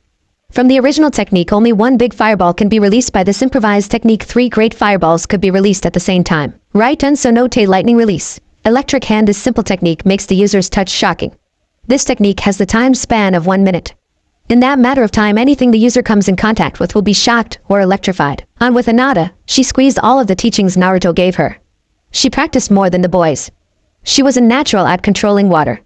Her chakra reserves greatly increased, and by this her confidence increased. There were 2 jutsus that Naruto taught, and 1 that she improvised. Mizu Bunshin no Jutsu, Water Clone Technique, a Bunshin no Jutsu in which the user creates clones of him, or herself, made out of water. Suetun, Naiwakane Water Release, Rain Shower. As seen in the name, this jutsu causes rain shower in a radius of 1 kilometer. This puts the user in advantage as to that water will be more accessible to him, or her. Disadvantage is that it takes a lot of time to complete the jutsu. More chakra, wider radius. Suetun, Turium Water Release, Bullet Shower. Hinata thought that if there was a Doton jutsu like that, it would be possible to create a Suetun type of it. Although it is still in progress, Naruto greatly agreed with her. Naruto was proud of them. Within a week they have changed greatly and achieved many. Shikamaru didn't seem to have a lazy bone in him anymore. Shino had a more sociable air around him. Sasuke has deflated his large oversized head and finally didn't seek any revenge. Hinata was now more confident about herself, and she now knew how to stand her ground. With the exams coming up in 3 days, all they needed to do was relax and wait for the big day. Inside Naruto's house, after practice. "Oh, and Naruto, do you have anything else to eat around here?" Sasuke asked as he tried to find some food in Naruto's ramen stack. "Why would I eat anything else? I love ramen," Naruto said with a grin. "Sheesh, that's not good for you at all," Shikamaru said with a sigh. "I could make something for all of us," and Hinata volunteered. All boys looked at her. "I cook sometimes at home when nobody is around," she ended with a gulp. "Really? You don't mind?" Naruto said excitedly as the other boys looked at each other. "I if you have the ingredients." Hinata said, HMHM, "Then let's go buy some ingredients." Naruto said happily with no utter care. "What?" The other 3 boys shouted. "Got a problem?" Naruto said as he stared at the boy's eyes with intensity. "Nope," Shino said. "None," Shikamaru said, and a shake of the head was gotten from Sasuke. "Good," Naruto sang. He walked past Hinata and grabbed her hand as the 2 of them marched out the Namikaze household. "Come on, guys. Better to follow him than make him angry. I don't want to do any more push-ups and curl-ups, my body is aching," Shikamaru said as he ran off to follow them. The 2 boys looked at each other and nodded. They ran off. Naruto and Hinata walked calmly to the store as the other 3 followed at the back. All of them were silent. "Maybe from the training? I bet all of you are tired." "I'm tired also," Naruto said with a grin. "Training with all of you is tiring, but with all that results we got, I don't mind at all," he added. "So what are you going to cook, Hinata-chan?" he asked with an eyebrow raised. "What do you want?" Hinata replied. "Sushi," Shino said, making all of them look at him. Silence washed over them, and then a loud eruption of laughter was heard. "Alright then, sushi it is," Naruto said as Hinata nodded. "Naruto, about the mission the Hokage gave you. What is it about?" Shikamaru asked as his curiosity. "It's about nothing you should know. It's not that it's important anyway," Naruto replied. "If it's not that important, why not just tell us?" Sasuke said. Look, it's just about observing our batch, okay? Happy now? Naruto said with annoyed tone. TCH. Fine, Sasuke said. They quickly bought the ingredients and went back to the mansion. Eating was a lot of fun cause Shino seemed to inhale every sushi Hinata made. Hinata said that Shino was the Naruto version for sushi. While the others were eating in peace, Naruto seemed to take every bite with curiosity. This would be his first time to eat sushi. After eating, the boys showered Hinata with compliments, saying that they enjoyed their meal than usual. As to Naruto, he said that if it would be possible he would like to eat sushi again. This scared the hell out of them. As for Hinata, she gladly agreed to make the snacks for everybody. Shino and Hinata quickly went home after. I'm gonna go. Mom is so gonna kill me, Shikamaru sighed as he said goodbye and went home too. Naruto, you stay here all by yourself, right? Sasuke asked, getting a nod. Yeah, just like you. Hey, how about you stay here with me? It would be fun to have someone else in here. Naruto smiled. I'll think about it, Sasuke said as he went home too. Now I have to get a good night's rest. Naruto said as quickly went to his room and went to bed. 3 days have come and gone. The group had spent it on studying for the tests and relaxing. With all the training they have done, it was good for their bogies to take a rest. They still had to do their daily exercises though. As promised, Hinata always cooked their snacks after they trained. The boys couldn't get enough of her delicious meals. Naruto, tomorrow is finally the big day. TCH, no more boring lectures, Sasuke said. Yeah, finally I'm gonna be an official ninja. Naruto said. Official? Shikamaru asked. Yeah. I had no official rank of a ninja, even though I almost beat many class means. Naruto replied. I had a title, but not a rank, so that made me go back here, he added. A title? Seems to be a fitting piece. Man, this guy is one hard puzzle. Shikamaru thought. Tomorrow we will all be official ninjas of Konohagakure. Naruto shouted in joy as he grinned as full grin. I wonder whose team I'll be placed in with. Hinata muttered, causing Naruto to smile even more. Genin exams. Today we will have 3 tests. A written exam, Shuriken and Kunai test, and your ninjutsu test. Iruka announced. We will start off with the written exam, and then we'll proceed outside for the next test, he added. Sakura was the one who was expected to finish the test first, always getting the first place in the exams. But on this test, an unexpected boy finished first. With a speed that rivaled Sakura, Shikamaru had answered the whole thing with a blinding speed of 5 minutes. After that, he just slept through the whole thing. Sasuke and Shino answered with speed, but they didn't match up with that of Shikamaru's and Sakura's speed. Hinata had answered the test with no absolute worries and hardship. Naruto, on the other hand, had spent the time sleeping. Snoring on his desk, he didn't even write his name on the paper, saying that he needed to sleep. On with the next exam. It was a competition to see who could throw the most precise and who could throw the farthest. Starting at throwing kunais at 20 meters, all of them had passed. The contest added 5 meters every other round. Slowly the group started to grow smaller. Many had given up when it came to the 40-meter throw. Only the main clan kids were left. To make everything more interesting, they were asked to add 10 meters every other round. At the start of the 50-meter throw, Hareno Sakura, Akimichi Tsuji, Yamanaka Ino and Akimichi Tsuji had left. 60-meter throw, Hinata Hyuga had lost precision. At the 70-meter throw, Abirame Shino, Inuzuka Kiba and Nara Shikamaru left. Only Naruto and Sasuke was left, a contest to see who had better accuracy. Clearly Iruka was shocked to see such great skill from Mir Academy students. He thought no one would make it past the 50-meter throw, but here they are at the next round, 80-meter throw with 2 students. Iruka-sensei, how about we get on to the 100-meter throw? Naruto asked as Sasuke agreed. Are you sure? He said as he got 2 nods from both boys. Well then, last round, 100-meter throw. Aim precisely to the heart of the dummy, Mizuki announced. Are you both nuts? Kiba shouted as he saw both got ready to fire. Nah, I'm not, Naruto said as he threw his kunai to the dummy. The whole class fell silent. Even Iruka was amazed. With so much accuracy and power, Naruto's kunai had gone deep into the center of the dummy's heart, beating Sasuke's almost close throw. Kiba had gone from shouting to silent in the matter of seconds. Uzumaki, Naruto wins, Mizuki stuttered his whole way through the sentence. Oh yeah, I still have the skill. Naruto yipped in joy as Sasuke smirked at the dobe. It was clear that the dobe would win. Well, that was a good test, Sasuke thought. Classroom. In the final test, we will test your ninjutsu and genjutsu skills. Iruka said. We will be calling each of you individually. Proceed to the next room after you hear your name being called, he added. Good luck to all of you, Mizuki said as the 2 of them left. They started off in alphabetical order. Silently each one of them went into room and returned with a victory smile on their faces. Shino, Shikamaru, Hinata and Sasuke got their forehead protectors, and now only Naruto was left. Uzumaki, Naruto stood up and ran to the next room with utter excitement. Ready! Naruto shouted as he got in the room, making Mizuki laugh. Well then, for the ninjutsu test we will have you perform the basic jutsu Bunshin no Jutsu. Iruka said. Could I perform another similar Bunshin no Jutsu? Naruto asked. If you could, then we will permit you to perform it, Iruka said with curiosity. Okay. Naruto said. Kage Bunshin no Jutsu. Naruto shouted as a large cloud appeared, revealing 20 of the perfectly made Kage Bunshins that Naruto made. Why you pass? Iruka stuttered wide-eyed at the perfectly executed Jounin rank technique that was perfect. Naruto, Iruka said, waving of the shock. Now we will have you cancel out this genjutsu, Iruka said. Suddenly the room was put on fire. Everything was burning and there was no place to escape through. Naruto did not move a muscle.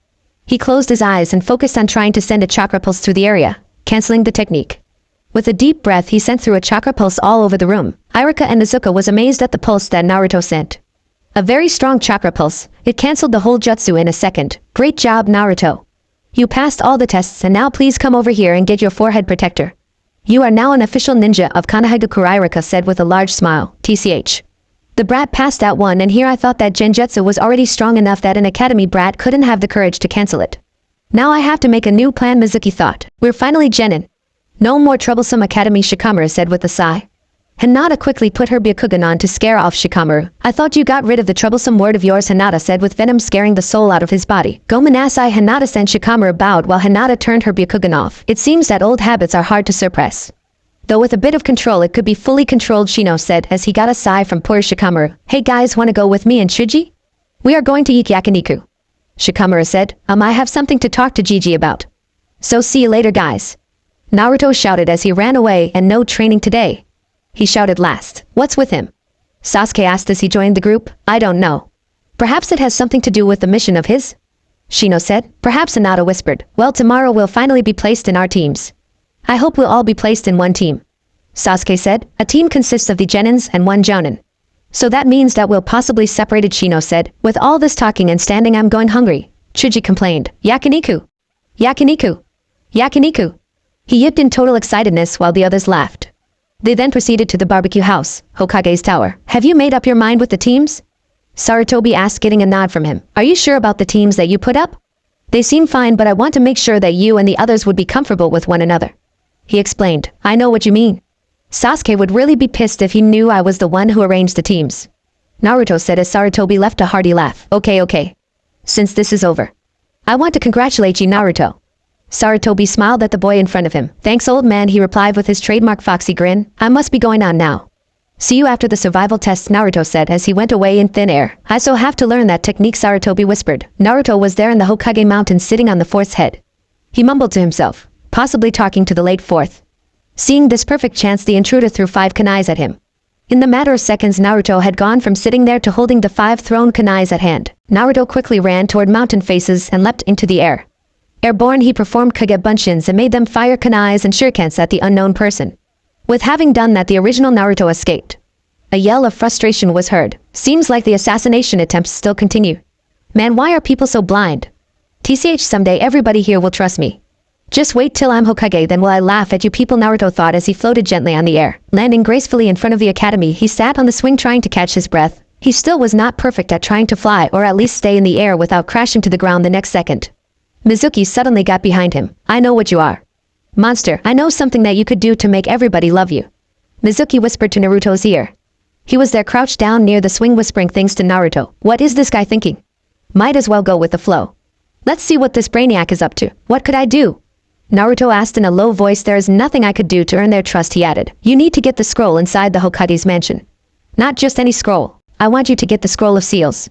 He said with a sly tone. If this will make them trust me, I guess I'm in. Naruto said with a smile. Mizuki stood up and smiled. Just remember. Don't tell anyone. I'll meet up with you later, he said as he puffed away.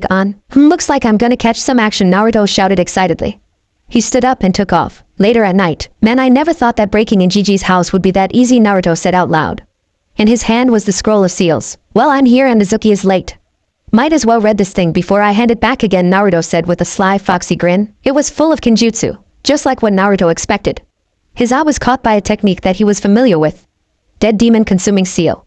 Naruto's mind went black. He couldn't think about anything. This was the jutsu his father used to seal the kyubi in him, and this was the jutsu that killed him. Naruto cried. Umbus, jounins, chunins. All of them were looking for Naruto. An emergency mission was sent to all of them. With the scroll of seals stolen and took away, Naruto had the possibility to accidentally release the kyubi onto the village. The Hokage knew Naruto wouldn't do that, but still the danger of having it stolen was alarming. Find Naruto now. That scroll holds danger. Bring him to me if he is caught, Sarutobi commanded them. Looks like I have to watch through my crystal ball, Sarutobi smirked at the thought. Naruto, Iruka shouted as he saw the boy sitting on the grass. Hi, Iruka-sensei. Naruto shouted back. What are you doing?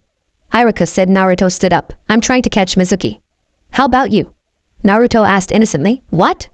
All the ninja was sent to find you. Do you know that the scroll you stole is very dangerous? Iruka shouted at him with a tick mark at his forehead. You kidding? Oh man, Naruto said. A barrage of kunais was thrown to their direction. In shock, Iruka couldn't react too quickly. He was hit with 3 kunais, 1 at his right shoulder and 2 at his left thigh. Who is that? Iruka shouted as he flinched in pain. Iruka-sensei. Naruto shouted as he ran to his side. Haha. I didn't expect to see you here. Iruka the man laughed as he stood at a branch of a nearby tree. Mizuki. You brainiac. You're just in time for your butt kicking. Naruto laughed. You. An academy student? Beat me? TCH, you're right. Mizuki said. Both of you are going to die today and I'll take the scroll with me, he said as he took a Fuma shuriken from his back. A monster such as you should die, Mizuki said. You are wrong. You're the monster. Naruto shouted back and raged at what he was accused of. You are the monster, Naruto. You know why? Mizuki said. No, Mizuki. Iruka shouted as he took the last kunai of his body. Yes, I know why. I don't need you to remind me. Don't you dare call my Nachan a monster, because in reality you are the monster, Naruto shouted as his blue chakra started pouring out of him. Naruto, Iruka murmured, all this time you knew. I don't care of what you think of me. Because I know someday all of you are gonna respect me. Bow down to me when I become Hokage. Naruto yelled. Mizuki released the Fuma shuriken but aimed it on Iruka instead of Naruto. You die first. Then I'll kill this brat. He shouted with anger. No, Mizuki launched the Fuma shuriken at Iruka. The speed told that it would be far impossible to stop it. Then a miracle happened. The shuriken stopped in midair. A chakra string attached to it. You just made me pissed off. Prepare to face hell, Mizuki. Naruto shouted as he cut his right thumb and smeared blood onto the last seal of his left shoulder. Ju! In Naruto's hand was one of his top 10 puppets. The 10th to be exact.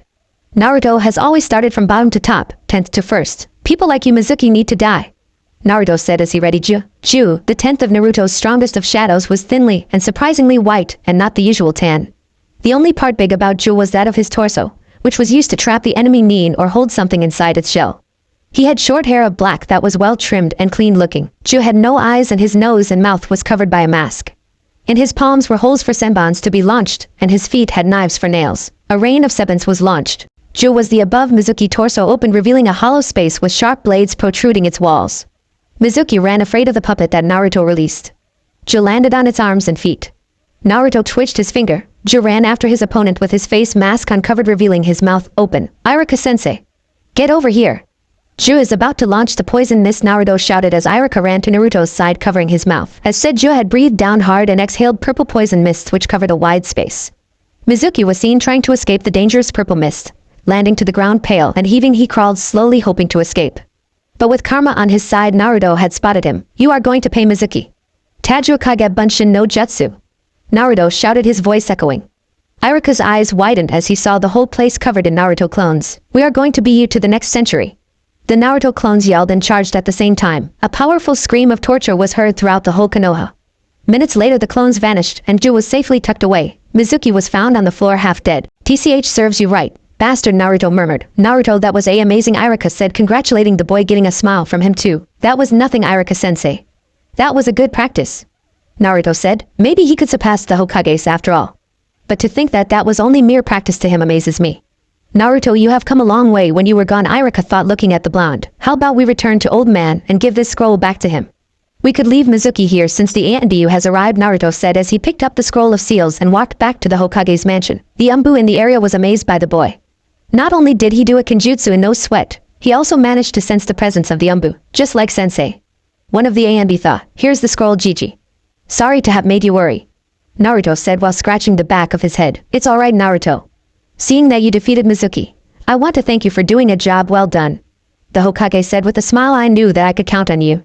He added, no problem, Gigi, Naruto said as he bowed down to him. Now have a good night's rest, for tomorrow will be a big day, he said. Birds were tweeting, the sun was rising and people were starting to wake up except for Naruto. He had woken up earlier than anybody else. With all the excitement, he couldn't sleep straight that night. He knew that he needed to sleep, but it was like his soul couldn't just calm down and rest. So what he did was he just passed time by finding more jutsu scrolls in the library, and at the same time he talked with Akako. Naruto, do you think I could spend some more time here outside? Akako asked. Yeah, of course you could. Just make sure you don't make anybody suspicious, Naruto said with a foxy grin. Okay. Thanks, Ototo, Akako said, returning the grin. I need to go shopping. Buy some new clothes and shoes. This kimono is my favorite, but it's getting old, Akako said as she giggled in total excitedness. She totally didn't act like the QB or anything. I need some money, Naruto-chan. Do you think you could give me some? Akako said, battling her eyelashes beautifully at her little brother, whose eyes were wide in realization. For clothes? Naruto asked in a serious tone. Of course. What else? I'm also thinking of buying some weapons, and such, Akako said with her arms crossed and her head facing the other direction. Besides, don't you think that I would look more beautiful if I wear something else for a change? Come on, you are my little brother after all. She whined. I guess you have a point. Fine. Here. Go buy some of your clothes and stuff, but make sure you don't do anything suspicious, Naruto said, giving her 100,000 yen. Akako was in girl heaven. You are the best holder, best brother, and best person in the whole world. Akako sang I love you. She sang again and again as she twirled and pranced in happiness. Totally not like the QBXD. Yeah, whatever. Naruto said, trying to block a major blush. Ah, isn't that cute? You are blushing. She squealed as she pinched his cheeks. You know what, Naruto? You haven't changed a bit since we first met. I have to get going now. Bye-bye, Naruto, Akako said as she went out of the household. I'll be back by this afternoon. Nei-chan, Naruto said with a sigh. Guess I should take a bath and dress up or else I'll be late, Naruto said. Naruto took a bath and dressed up. In his all-black outfit, Naruto looked different. He had his plain black shirt and black cargo pants with his pouches strapped to his waist. The only thing that was not black was his ninja shoes, which was blue. He thought about bringing his sword with him, but also thought that Sakura might yell at him again. Comfortable and ready, he left his household and headed to his way. Everybody was giddy. The whole classroom seemed to be jumping up and down because of all the excitement in it. This was the day that they would finally meet their team and their Jounin sensei. Naruto and Sasuke were sitting next together while Shino and Shikamaru were above them with Hinata. I can't wait to know who my teammates would be. Sakura shouted as Ino, and she giggled at the same time. I think I made a wrong decision, Naruto murmured while Sasuke looked at him with curiosity. Wrong decision? Sasuke asked with an eyebrow raised. Oh, nothing, Sasuke, nothing, Naruto said as he looked at the Uchiha boy. Naruto, why are you sitting there with Sasuke-kun? Sakura shouted. Because I sit here? Naruto replied with a smile as Shikamaru laughed. What are you laughing at, Shikamaru? Sakura shouted as she pointed her finger at him. Nothing, Shikamaru replied with a smirk. Naruto, stay away from Sasuke-kun. Ino shouted as she grabbed Naruto's hand and pulled him with force. Seeing this, Sakura quickly sat at the empty seat in the middle of Sasuke and Naruto. Ha ha ha, I got the seat, Ino pig. Sakura sang. No fair billboard. Ino screamed as she let go of Naruto. Sakura. Ino. That's enough. This is the last day and I expect you two to be quiet. Irika shouted a shout that made Ino and Sakura's shout look stupid. Cough, as all of you know, this day all of you will be put to your genin squads. A squad is made up of 3 genin and 1 jounin. Irika said as he held a piece of paper. I will now announce the teams. Team 1. Irika started. I'm calling out each team. Team 7. Uchiha Sasuke Sakura Haruno Ino shouts and Uzumaki Naruto. Sasuke banged his head to his table while Sakura giggled in happiness. Why is she placed him with Sasuke-kun? Ino shouted, standing up and fist on her table. I am not responsible for the teams this year. Another person arranged it, Irika said as he looked at Naruto, who just grinned. If I find out who this person is, I'm gonna kick the soul out of his body. Ino screamed, totally enraged. Naruto's sweat dropped at the comment. Going on, Team 8, Hinata Hyuga. Aburaim Shino and Inuzuka Kiba howled when he heard his name. Oh yeah. I'm in a team with Hinata-chan. Kiba yipped in joy. Watch a dog breath. If something happens to Hinata-chan, I might just feed your dog to the fox, Naruto said with a threatening glare. TCH, whatever.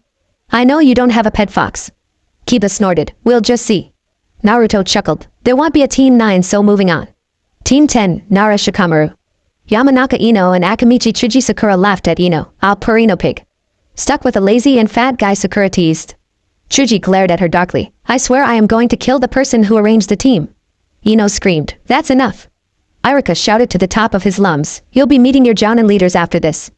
Irika said as he started on announcing the jounin leaders. Team 7, Hataki Kakashi. Team 8, Yuhi Kurinai and Team 10, Sarutobi Asuma. He said, well then please wait here for your jounin senseis to pick you up. Goodbye and good luck, class, Irika added as he smiled at the whole class before leaving and letting the jounin senseis in. After 3 hours of waiting, all the teams had gone out with their jounin leaders. Only one team remains, Team 7. Naruto and Sasuke were sitting at both ends of the rows and Sakura was a seat away from Sasuke. Where is our jounin sensei? Sakura whined. Just be quiet and patient. He'll arrive, Naruto said as he was doing something. Getting some clay from his pouch, he quickly put down the genjutsu on his palms, revealing 2 small mouths. Feeding a bit of clay, the 2 mouths chewed slowly. He quickly put his hands in his pockets. Sasuke and Sakura stared at the nervous-looking Naruto. What you hiding, Naruto? Sakura cocked her head to the side. Nothing, Naruto said as he dug his hands deeper into the pockets. TCH. You're right, Sasuke said as he glared at the yellow-haired boy. Whatever. Naruto glared right back. After a minute the yellow-haired boy shouted in excitement. Sasuke and Sakura looked at him like crazy. In his hands were tiny white spiders. Sakura screamed in terror as she saw them crawling and alive. Naruto noticed this and put the genjutsu back on. Sasuke stood up and walked to Naruto's place. Sakura followed behind him trying to hide behind his back. Yuck! Those things are alive. Sakura shouted at Naruto that hid behind Sasuke's back again. The Uchiha boy eye twitching all the way. What's that dope? Sasuke asked with an eyebrow raised. Spiders. What else? Naruto replied to the Uchiha boy. I know that those are spiders. Why are they colored white? Where did you get them? Sasuke pushed more force in the question hoping to get a straight answer from the blonde. Cause they are mine. I got them from a scroll. Naruto answered in a not-so-sure tone. Yeah. Right, whatever. Sasuke said. He then tried to grab one of the tiny spiders and received a very loud shout from Naruto. No. Don't. Those are dangerous. Naruto shouted as he threw all the spiders on the ground before Sasuke could grab one. Sasuke and Sakura was shocked. The place went quiet and the ear-splitting scream was heard. Ah. They are on the ground. They are on the ground. Help! Help! Help! Sakura shouted all the way. Panicking, she grabbed one of the chairs and stood on it. Why did you do that, dope? Sasuke asked, trying to hide his shock. Because that was what I was going to do in the first place, Naruto grinned. The spiders crawled to the door of the classroom. They crawled up the door and framed it all around. All spiders then stopped altogether. The door looked like as if it was framed with white tiny spiders. Sakura saw this and slowly went down the chair. Why are they doing that? Sasuke asked, looking at the grinning boy. Just wait till the teacher comes, Naruto said as he laid back his chair with a full grin plastered in his foxy face. Naruto, you are such a dope. When the Jounin-sensei comes. Sakura was cut off when a popping firecracker-like noise boomed in the building. One by one in a fast motion, the white spiders exploded with the force of a small firecracker. The Jounin-sensei was in the middle of the explosion. After a minute of calming down, a loud laugh was erupted. Naruto was laughing his head off. Sasuke and Sakura was still shocked, their eyes as wide as plates. Sasuke then shook his head trying to get out of the shock, Sakura following her crush the whole way. The Jounin-sensei was still there at the exact place where the prank had happened. My first impression on all of you is that I hate you, he said as his only visible eye glared at all of them. That was Naruto's fault. Sakura shouted, I don't care. I will meet all of you on the roof, their sensei replied. He was gone in a poof of smoke. Well, you heard what he said, Naruto said as he disappeared in thin air. What the Sasuke murmured under his breath. Not minding, he quickly went upstairs. Sakura, like as always, followed her crush. Rooftop. The gray-haired Jounin was there sitting on the ledge, and in his hands was a small orange book. After a few seconds, Naruto appeared out of nowhere. The Jounin was surprised. Weird transportation technique. Appearing out of thin air? Well, that's new, he thought. I'm impressed. I didn't know that fresh-out academy students would know how to do a transportation technique. He said out loud. Naruto looked at him with a glare. Don't you dare compare what I did to that of a transportation technique. Naruto said angrily. The place went quiet as the two shot back glares at each other. Hey! I know that book. That's the one that white-haired pervert writes. Naruto said, but quickly shut his mouth as he realized what he had said. The Jounin-sensei was shocked. Oh damn that pervert. TCH, one by one my secrets come out with this pace, my secrets will be out on no time. Naruto shouted in his mind. So he knows of Jiraiya-sama. Not so surprising to know, but still to think he had met the Sannin. Sandaime-sama is right, Naruto really has a lot of secrets. But this is still the tip of the iceberg, the Jounin thought, as the two of them were thinking Sasuke and Sakura have arrived and was currently looking back and forth at the two. Finally, I thought you two would never arrive. Naruto shouted as he snapped out of his trance. Sasuke and Sakura sat down beside Naruto. So looks like all of you are here. Let's begin with the introductions. State your name, hobbies, likes, dislikes, dreams and jutsus, he said. I'll begin. My name is Hitaki Kakashi. My hobby is reading. I won't say what I like and dislike.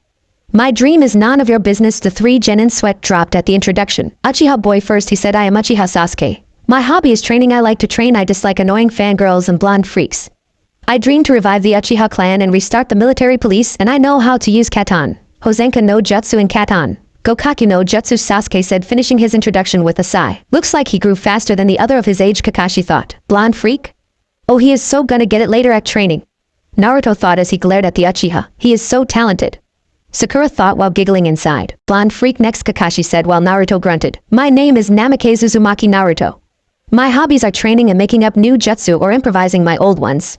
My likes are ramen, finding new jutsu scrolls and such. I dislike snakes, bad guys, people who have inflated heads and waiting. My dream is to be the strongest ninja in the world and to become the greatest Hokage to be ever seen, Naruto said with a grin. I won't tell you one jutsu, Naruto smirked. Looks like he has a lot to keep from us. So he has known the truth about his heritage. Well, isn't that nice? He also have started on using Namikaze as his last name, Kakashi thought. That dope and his mysteries. He just keeps on getting more mysterious and mysterious. Namikaze? Isn't that an extinct clan? Sasuke thought as he recalled the meeting Akako. Namikaze? No way. That blonde and his stupid jokes. Everybody knows that the fourth was the last Namikaze. Even though Sasuke is way much cooler than that dumb blonde. Okay, Pinky, you next, he said, getting a shout from Sakura. My name is not Pinky. I am Haruno Sakura, and you may only call me Sakura, nothing else. She shouted and then breathed in deep to calm down a bit. My hobby is to glance at Sasuke. I like to glance and I dislike dumb blonde shoots glares at Naruto. My dream is to glance and I mastered all the basic techniques down to the roots, Sakura said, and then stole a final glance at Sasuke. Translation. My hobby is to glance at Sasuke. I like to glance at him, and I dislike myself. My dream is to continue on glancing at Sasuke for my whole life. I only know the basic jutsus, Naruto said, copying Sakura's voice all the way. Sasuke and Kakashi had a hard time holding back their laughter while Sakura screamed in frustration. Sakura stood in front of Naruto. This made him shut up. She then shouted, "You are the most annoying person I have ever met. I wish you hadn't come and joined us in the academy." Ugh. With that, she stomped back to her place and sat again. I will stop if you stop being such a fangirl, Naruto teased, while Sakura just got annoyed more. Okay, now that is settled. Tomorrow you and your batchmates will take your genin exams. In my record, I have never passed a genin team in my whole career. I will meet you at the training grounds tomorrow at sunrise, Kakashi said in a serious tone. And just a tip. Don't eat tomorrow morning or you'll barf, he said, then poofed out. Well, that was boring, Naruto said as he looked at both Sasuke and Sakura. I agree, he didn't tell us anything, only his stupid name, Sakura said, getting a nod from Sasuke and Naruto. Now that we three are a team, how about we eat lunch together? Naruto asked, surprising Sasuke and Sakura. I was just about to say that, Sakura whispered. TCH. Fine. Sasuke said, getting a squeal from Sakura. Naruto's sweat dropped at the pink-haired girl. Ramen. Naruto cheered as he bounced up and down. This time Sasuke and Sakura's sweat dropped. The three sat down in the Ichiraku stall. Naruto had ordered 2 large miso while Sasuke and Sakura ordered only 1 large miso. They were currently waiting for the food when Naruto struck a conversation. I guess we'll be doing mission together, Naruto said as both Sakura and Sasuke looked at him. Yeah, we will if we pass that stupid test of Kakashi-sensei, Sakura said, getting a nod from Sasuke. I want to pass the test together. But Sakura, I was serious a while ago when I said that you should quit being a fangirl, Naruto said. Sakura was about to say something but decided to shut her mouth. I agree with him, Sakura. You now have to be more serious about your training. Soon enough we'll have to face tough opponents. Both US of Naruto won't be able to protect you while fighting, Sasuke said, getting a gasp from Sakura. You see, care about me, Sasuke-kun? Sakura stuttered. I care for you as a fellow ninja, Sasuke said in a serious tone. Yes, Sakura, I agree with team. We couldn't always look out for you at the same time fight the enemy ninja, Naruto said. I will think about it, Sakura said, getting a huge grin from Naruto. If you'd like some help with training, I'm always free to help you, Naruto said. You're right, like I need help from an idiot like you, Sakura said, getting a smirk from Sasuke. Rather than helping her dope, how about you start with yourself first? Sasuke joked around, getting a loud laugh from Sakura and an annoyed glare from Naruto. After talking about other things, the trio ate their ramen in silence, then went to their separate ways. With Akako had strolled around the whole time. She had brought a red umbrella earlier and used it as she walked around town. She hadn't started on shopping yet. She was still familiarizing the place. As she was walking, the people on the street stopped from their doings and looked at her with curious eyes. This made Akako nervous and decided to also stop walking. She looked at herself. Was there something wrong with her outfit? Did she have something on her face? The village people started to whisper around. Wow, isn't that lady pretty? A village woman whispered. What unusual eyes. Such powerful color, an old man murmured to himself. She looks like a goddess, and her eyes are like ruby gems, a man whispered to his group, getting nods of agreement. Well, now the people seem to not notice that I am the QB. This village seems to be shallow in thinking. I have to take advantage of this, Akako thought, smiling inside. What a wonderful day, Akako sang and then smiled at the village people. She proceeded to walk, all the eyes still laid on her, mesmerized. Walking on the streets, Akako had gotten praises from village folks everywhere. One male even gave her a red rose, saying it would fit her beauty greatly. She held it gently on her other hand, smelling its fragrance. She then decided to start on buying her clothes. She totally needed a new kimono, and she also needed a new ninja outfit. But first she wanted to find her a new set of outfit. She liked the way her brother changed outfits every day, but she didn't like how he dressed in whole black outfits. Naruto stopped on wearing orange a long time ago. She went in the first shop she saw. It was full of ninja outfits. She had come to the right place. A man was there found behind the counter. Good day, lady. The man greeted, then came to her help. He was only 5 feet tall. He looked old, and a thin appearance didn't help his look, nor did his pale skin. He wore a sleeveless dark brown shirt which matched his hair. Black pants and ninja sandals to match with everything. My, what could I get for you? The man smiled. Do you by any chance make ninja outfits here? Akako asked. Oh yes, we make all kinds of outfits. Ninjas usually want to specify what their clothes look like. The man said, getting a nod from Akako. I would want to make a specific cloak. It would be kind of hard, will it be okay? Akako asked, getting a very loud laugh from the pale man. You surely are a new customer. By the way, I am sure you are making this for the one you love. You don't look like a ninja, the man said in a happy tone. I can make any outfit you wish. I am known to be the best tailor here in Konoha. Oh yes. My brother has a favorite cloak, but he cannot simply wear it. I would want to make this cloak for him. Akako said, smiling at the man. Well, I'm sure that you could make this cloak for me. She added. She gave the man the description of the cloak. She also specified the cloth used for it. The man was amazed at the cloak that she wanted to make. Although he thought that it would be fairly challenging, he was wrong, very wrong. This one would be a beauty to see. He was only intrigued when she said that she wanted an embroidered blue kyubi on the cloak. Kyubi? If he was thinking right, was the brother she was talking about Uzumaki Naruto? The kyubi container? This lady was very intriguing. By the time she had come in the store, he thought that she had come to the wrong store. Naruto Uzumaki had no parents nor siblings, everybody knew that. But this woman had openly said that it was for her brother. After discussing some things, Akako had been told to get it after 3 days, and the payment would be made on the same day. The cloak didn't spend all her money up. This made her happy. She proceeded to other stores that had kimonos on sale. As she walked to the other store, she immediately caught the murmurs of the village folks. Scowling, she stopped at the talks that various people were having. Hey, did you know that old Namake's household? It was seen alight the other night. Weird, isn't it? 2 women murmured to each other. The blue ghost was seen in the village. Man, those ninjas slack off their jobs too much. Even wanted neens can get in without any difficulty, a man said. They said the blue ghost gave up in front of the Hokage and begged for mercy. A woman exclaimed. Some ninjas say that the Hokage and the blue ghost has secret connections. These filthy humans, they don't know who they are talking about. They are lucky my precious Ototo loves this village, Akako thought as she drew a deep breath and exhaled. She wouldn't want to go berserk in the middle of the day in a crowded place. She continued on walking, hurriedly walking in the first store she saw. She was then barraged in the sweet scent of vanilla. As she looked around, she noticed that she had come in the jackpot. On the walls of the store were kimonos, all in different colors and different patterns. 2 middle-aged women dressed in full kimonos and wooden sandals. Both of them had long black silky hair. Good afternoon, my lady. I haven't seen you before. Are you a tourist? Oh no. I just arrived here with my younger brother. We are now living here and I thought that I needed some new kimonos. Akako said, getting a giggle from the women. I see. That kimono you wear is such a beauty. My name is Emi, and here at my right is Eri.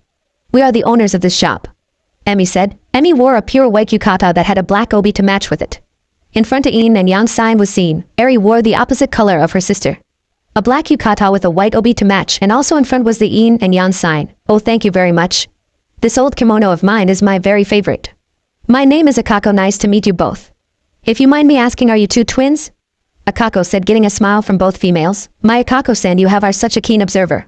Yes, we are, but we are not identical. In fact, people don't believe we are truly twins. Eri said as Emi giggled. What can we get for you, Akako-san? Emi asked while Akako looked around. I am planning to buy a battle kimono, since my old one looks a bit ancient. And 2 yukatas. Emi and Eri nodded. What color or design would you like, Akako-san? Eri asked. I would like a red and an orange yukata. The battle kimono would be lovely in black, Akako grinned. We have a very beautiful black battle kimono. Just wait a second, Akako-san, Emi said as she and her sister to get what Akako requested. Akako sat down on a seat and waited for the 2 to return. After a few minutes, Emi and Eri returned, and in hand were 3 large boxes. We found our most high quality and beautiful kimono. And we also found an orange and red yukata of your size. Eri said as Emi put the 3 boxes down and opened them. The first box at the right held the onyx black battle kimono, while the one in the middle held the bright orange yukata, and at the last was the ruby red kimono she ordered. All of these are still plain and still holds no particular design. If you would like, we could add your choice of design to it. But that would cost extra payment. Emi said while Eri nodded. Oh, that would be lovely. I would like to add some designs to all of the 3. When can I get the kimonos? Akako asked. You can get them tomorrow afternoon. Your payment can also be made tomorrow. Akako-san, Eri smiled. After talking to the twins, Akako left and said goodbye to the 2. Walking back home, Akako was still being stared and looked at. She needed to hurry and get out of this terrible crowd before rumors got out. Namake's household evening. Naruto had come much earlier than Akako. He spent time in the library reading jutsu scrolls and in the training grounds practicing his elemental jutsus. Akako had come just in time to see him try a futon technique on the house. The mansion shook on impact. Ototo, you shouldn't try to destroy this house. Akako lectured him. Don't worry, Nei-chan, I placed a special seal on the house. I found it earlier at the library. Naruto grinned. And what seal are you talking about? Akako said. It's called restoration seal. If you place it on the house, it would never be destroyed. I thought that the house had one before, but it seems that it wasn't placed with one. That's why I decided to put one and test it, Naruto said, rubbing the back of his head with his hand while Akako giggled. Silly kid. If that is what you think is right, then so be it. Akako and Naruto grinned to each other. So how was your day? Did anybody suspect you? Naruto asked while Akako stopped from her doings. Rumors are going around. Some people already know that someone is living in this household, but they don't know who. There are also rumors about the blue ghost being in this village and having connections to the Hokage. Luckily, people here are shallow-minded and they didn't even suspect a thing. My kimonos will be ready tomorrow. And don't worry, not all of your money was spent away. I still have extra, Akako said. Rumors, huh? Well, let's just hope that my tongue won't slip again. Naruto said while Akako chuckled. Yeah, like that's possible. You are probably the noisiest ninja I know. Akako teased while Naruto just moved away.